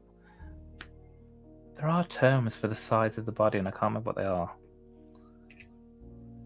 But yeah, whatever that is, lateral fins. I don't know. I don't remember.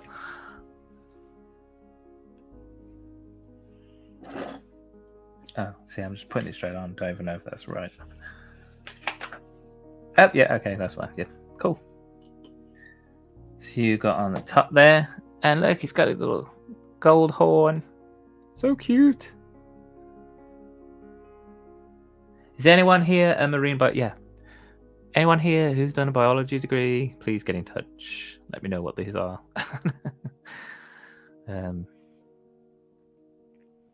They're darn cute. That's what they are. Yeah. How cute is she? Look, I'm calling it a she. I don't know. Might be misgendering them, but Gorgeous. Right. So again, we have a choice at this point, and we can either go with the hot air balloon kind of take that is on the cover, and I think the main artwork as well. Or we could go with the more kind of like chariot, sky chariot kind of look to it. So what do we think? And I'm not going to say anything. I will let you guys pick kind of which way you think we should go. So, balloon or chariot? Hot air balloon or sky chariot?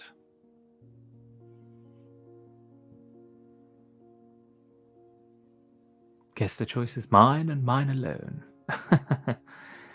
Blue. So we got blue for hot air balloon. Bless. Ooh. You sit down there. Cool. So yeah, fair enough. We'll go with the hot air balloon, which is page 58. Oh, good. Okay. Yeah, so this is where we pick. Blue. Oh, blue as well. Hey, Mark. Cool. 2 for blue. Here we go. Here's the pots. Ah, look, we got a little heart left over, a horn. Nice blue tile. Some nice parts left over in these sets.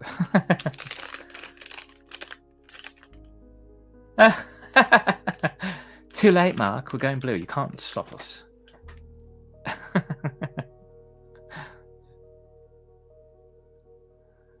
Bless.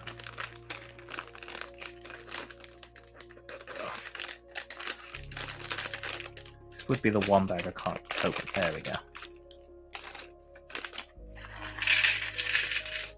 Doo-doo.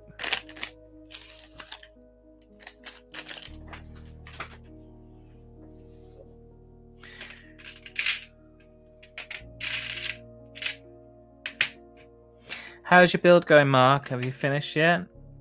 Or you're still in the throes of putting it all together? Right, so this is a cool piece there. Reminds me of that the hexagonal one that they say was really useful in making other legs of that gold dragon, but square. So that's nice.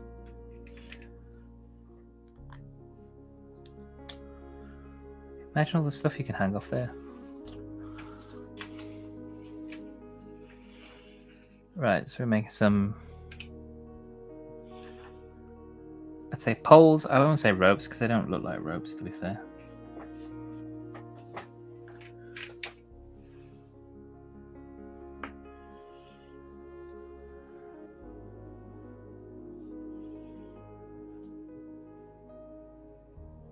You're on the final roof piece. Cool. Did you have to make many alterations based on your parts, or was it pretty much straightforward? Because that's the one thing I don't have a lot of like part. I mean, I have a lot of sets, but I'm not parting them out. But if I did, I did have a parts list. Yeah, I don't have a lot of parts, so I think that would be where I'd come undone. If I was going to try and like junk build things, would be like lack of parts. So, like I say, I've got loads of sets, but I'm not parting out my sets. I don't want to. You can't make me. Cool. So there we go. We've just added little ropes, poles to the basket. And we got some of these nice gold swirly pieces that you can get in there. You can get in the Santa sleigh set.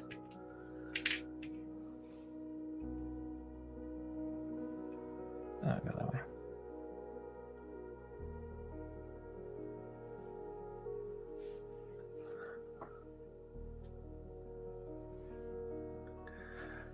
I'm sitting across of anxiety personified. Kids, arts and crafts. 2-year-old covered in paint. Wow. Yes. Wow. Is it true? Is it the terrible twos, or is it so far the okay twos? Like with your little one, because you know that's the saying, terrible twos.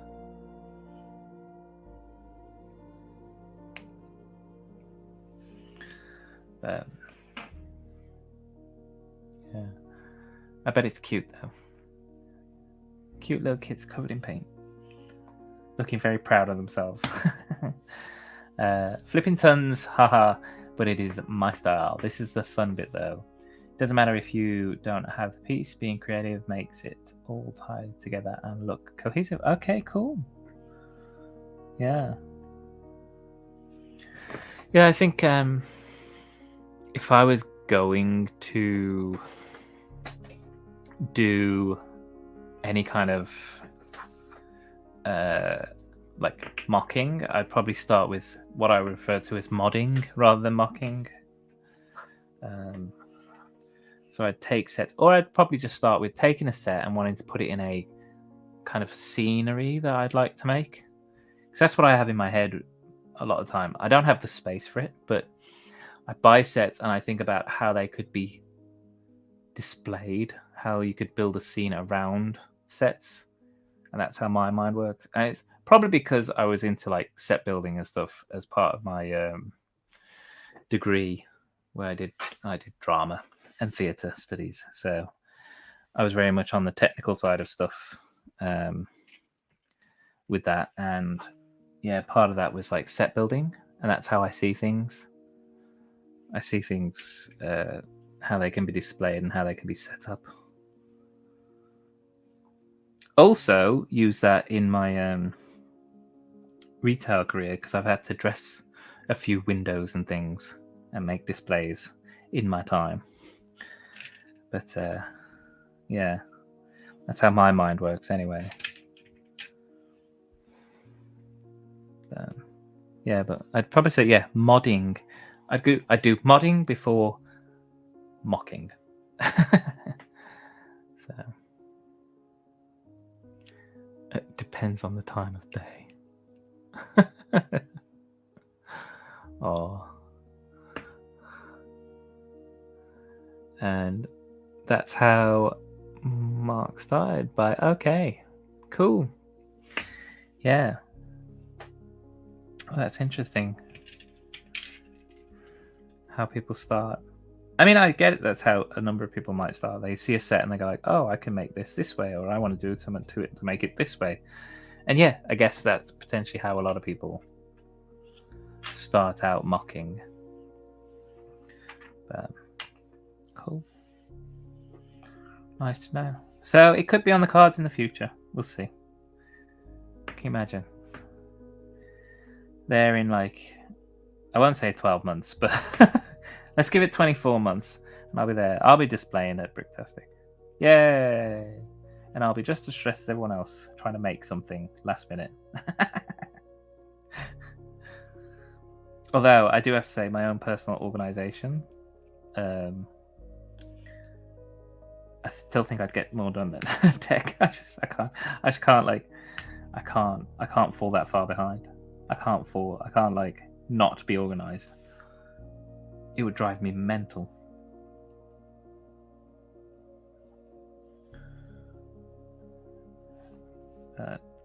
Also saying that though, I do work well under pressure. So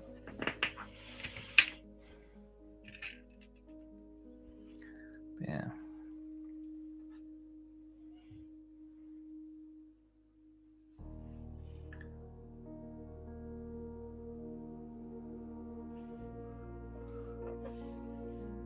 Oh, the whole world.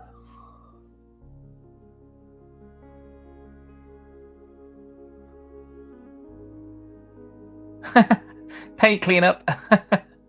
Yes. The whole The whole world could mine. Yeah. Bless. No worries. Hope it's not too messy, Redmond.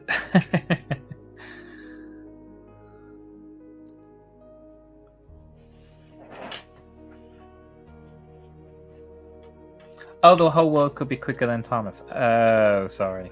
Okay. Yeah, now I get it. Bless him.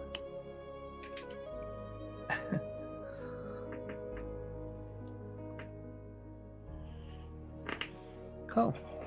So we've just built the top part of the basket, which I'm assuming will attach to the underside of the narwhal. And these have got the little bar modifications for the clips. So let's see, let's go to the backs too first.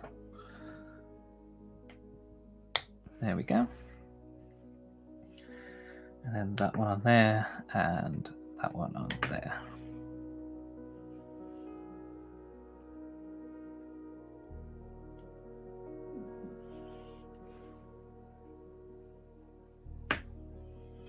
Cool. So here's the basket so far.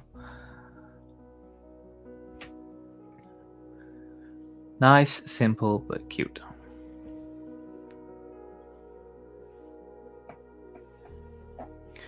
Okay, so he'll do fine when he makes them because he's mocked. Okay. Yeah. It will be really cool to see. The concept behind it is brilliant. The whole moving, the moving parts. I mean, I really do hope it comes together really well in the end because, as I say, it's great. I can see it in my mind's eye. So, I'm hoping it comes together. Right, so we're putting these on this beam here. One there. Ooh, go down a bit. Okay. And then we're doing another one with this pink ball.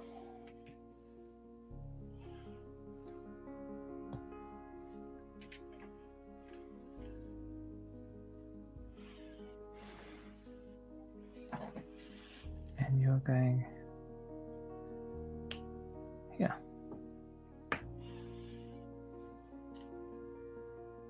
That's cute. Some little baubles. I don't know if they're literally balloons on it or something, but it's cute. Cute. Right, and now we're going to make a telescope. Using the telescope piece to actually make a telescope. How about that?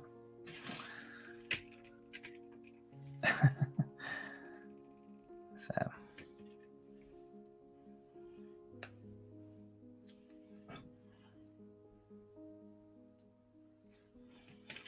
and then we're using a diamond or gem for the end of the telescope. How cool. And that is going to sit on this side here.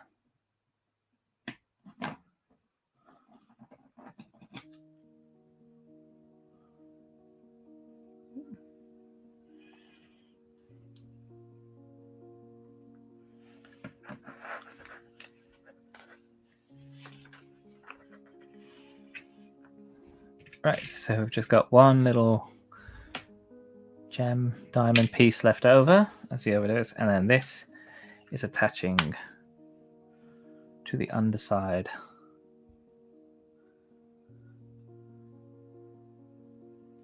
of the narwhal. Like so.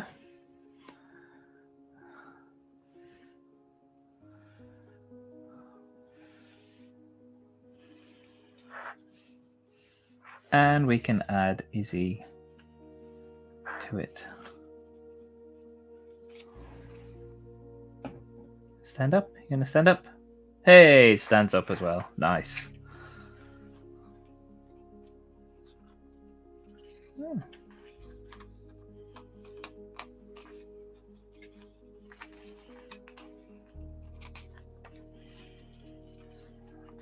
Okay. Just had a quick flick through the back of the book.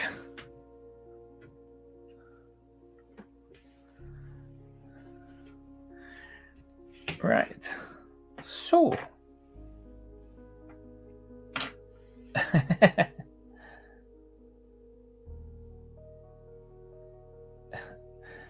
One kid used all 10 brushes, and the Ian Malcolm quote comes to mind. He was so preoccupied to see whether he could, but never stopped to ask if he should. Nice. Yeah, I like that. Yeah, kids will find a way.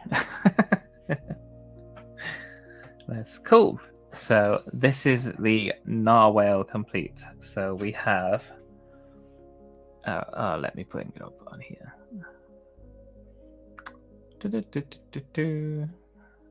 Solo. Hey. We have our gorgeous narwhal hot air balloon with his fully opening head. Very Pac-Man, you know. Fully opening head. Love the little hearts on the fins. I think that's a really nice little cute touch. And the little gold elements throughout. Really nice touch to this set. Big eyes, big printed eyes as well. Make it just look that more adorable. That's that whole kind of like chibi kind of effect where the big eyes on the face, that kind of anime kind of effect of things. And then we've got the telescope here, little balloons on the back. And obviously we have the bad guy to the set. Quite cute with his purple carrot weapon. Is it just because kids don't like carrots? I don't know. And he's got these really cool wings. I really like these wings. They're like translucent pink wings. So really cute. Like him a lot. And some might say the star of the set being Izzy herself. And she's got a Bunchu bunny. She's got dual molded legs. They're printed on the front. She's got some really nice purple pauldrons. I think they're pauldrons. Correct me if I'm wrong. But pauldrons, and of course that amazing hairpiece. I mean, that is just awesome. So very, very good. So yeah, and that is the second set. Overall, very, very, very impressed with these sets. The village set is exclusive from Lego and was purchased at full price on Double Points Day, I think it was. Yeah, so that's this one here. As you can see, oh, down there. Same build. Look, twinsies. Yeah, really cute, really nice. Cute, that's the word for Dreamzzz, by the way. Cute is the word. So, yeah. And of course, the second build of today was the narwhal set, which is just adorable. Really lovely colors. This like very pale blue. This not very pale blue. That's very pale blue. This blue with the purple and the gold accents. Just just really, really good. Really, really like them. And of course, I mean, I'm going to show him off again because he is an amazing fig. This is the Nightmare King. So yeah, and he was available in the magazine just recently. Whether the magazine's still out, I think it still is. So if you get to a newsagent quickly, you'll be able to pick him up. But very much looking forward to more Dream sets in the future. So yeah, it's a stunning fig. Yeah, these. I mean, those two figs alone. I mean, Izzy and the Nightmare King are just so cool. They're really, really good.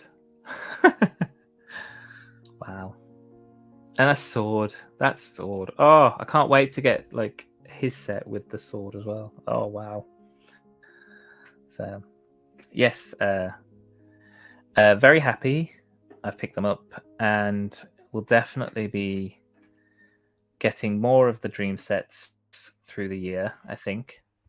Well, I don't think, I know I will be getting more of the dream sets through the year. In fact, I know I've got maybe 1 or 2 for Valentine's Day, maybe. I don't know which ones or which one. It might just be the one. I don't know. But yeah. So very much looking forward to that. Not sold, you all fail.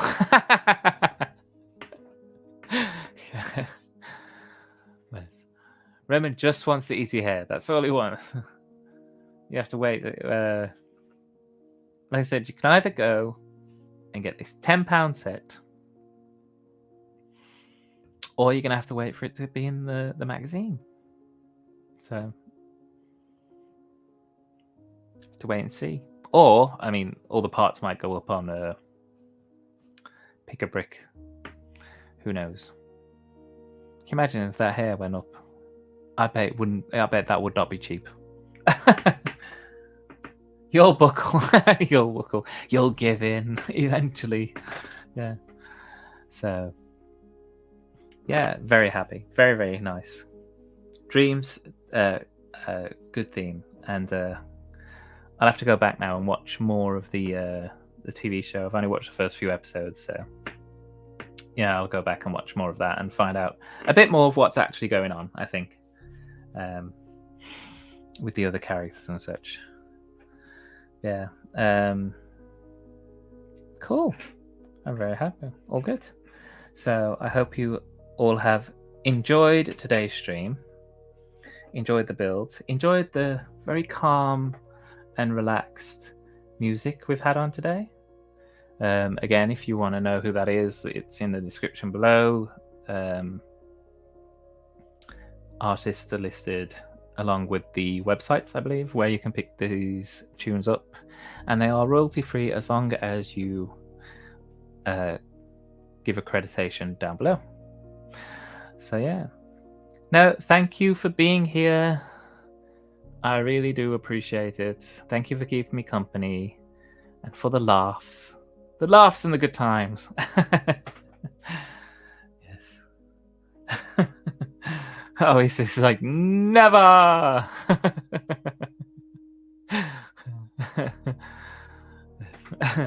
Cool. Right. What am I doing? So my next time I'm online will be on Thursday for the very last in this season of Family Bricks.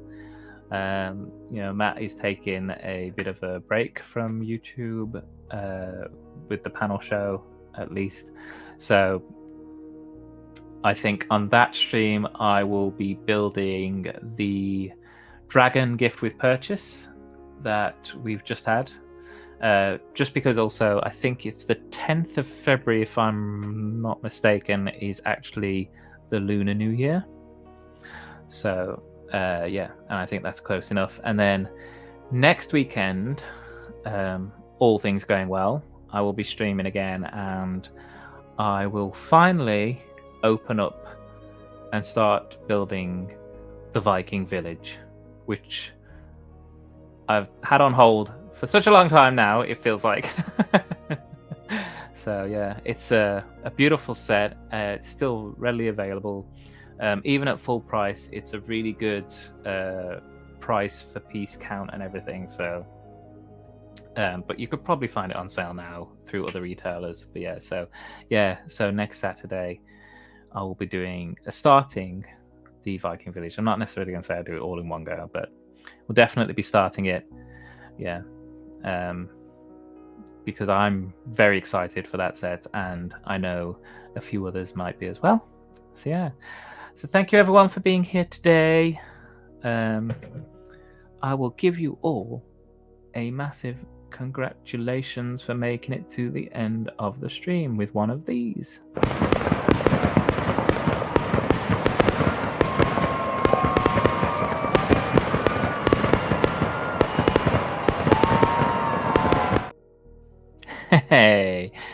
yeah. So thank you everyone for joining me today. It has been brilliant. I appreciate you all, and I'm very much looking forward to catching your content as well. So yeah, thank you very much. Enjoy the rest of your Saturday evening, and I will see you all very, very soon. So bye bye now. Bye.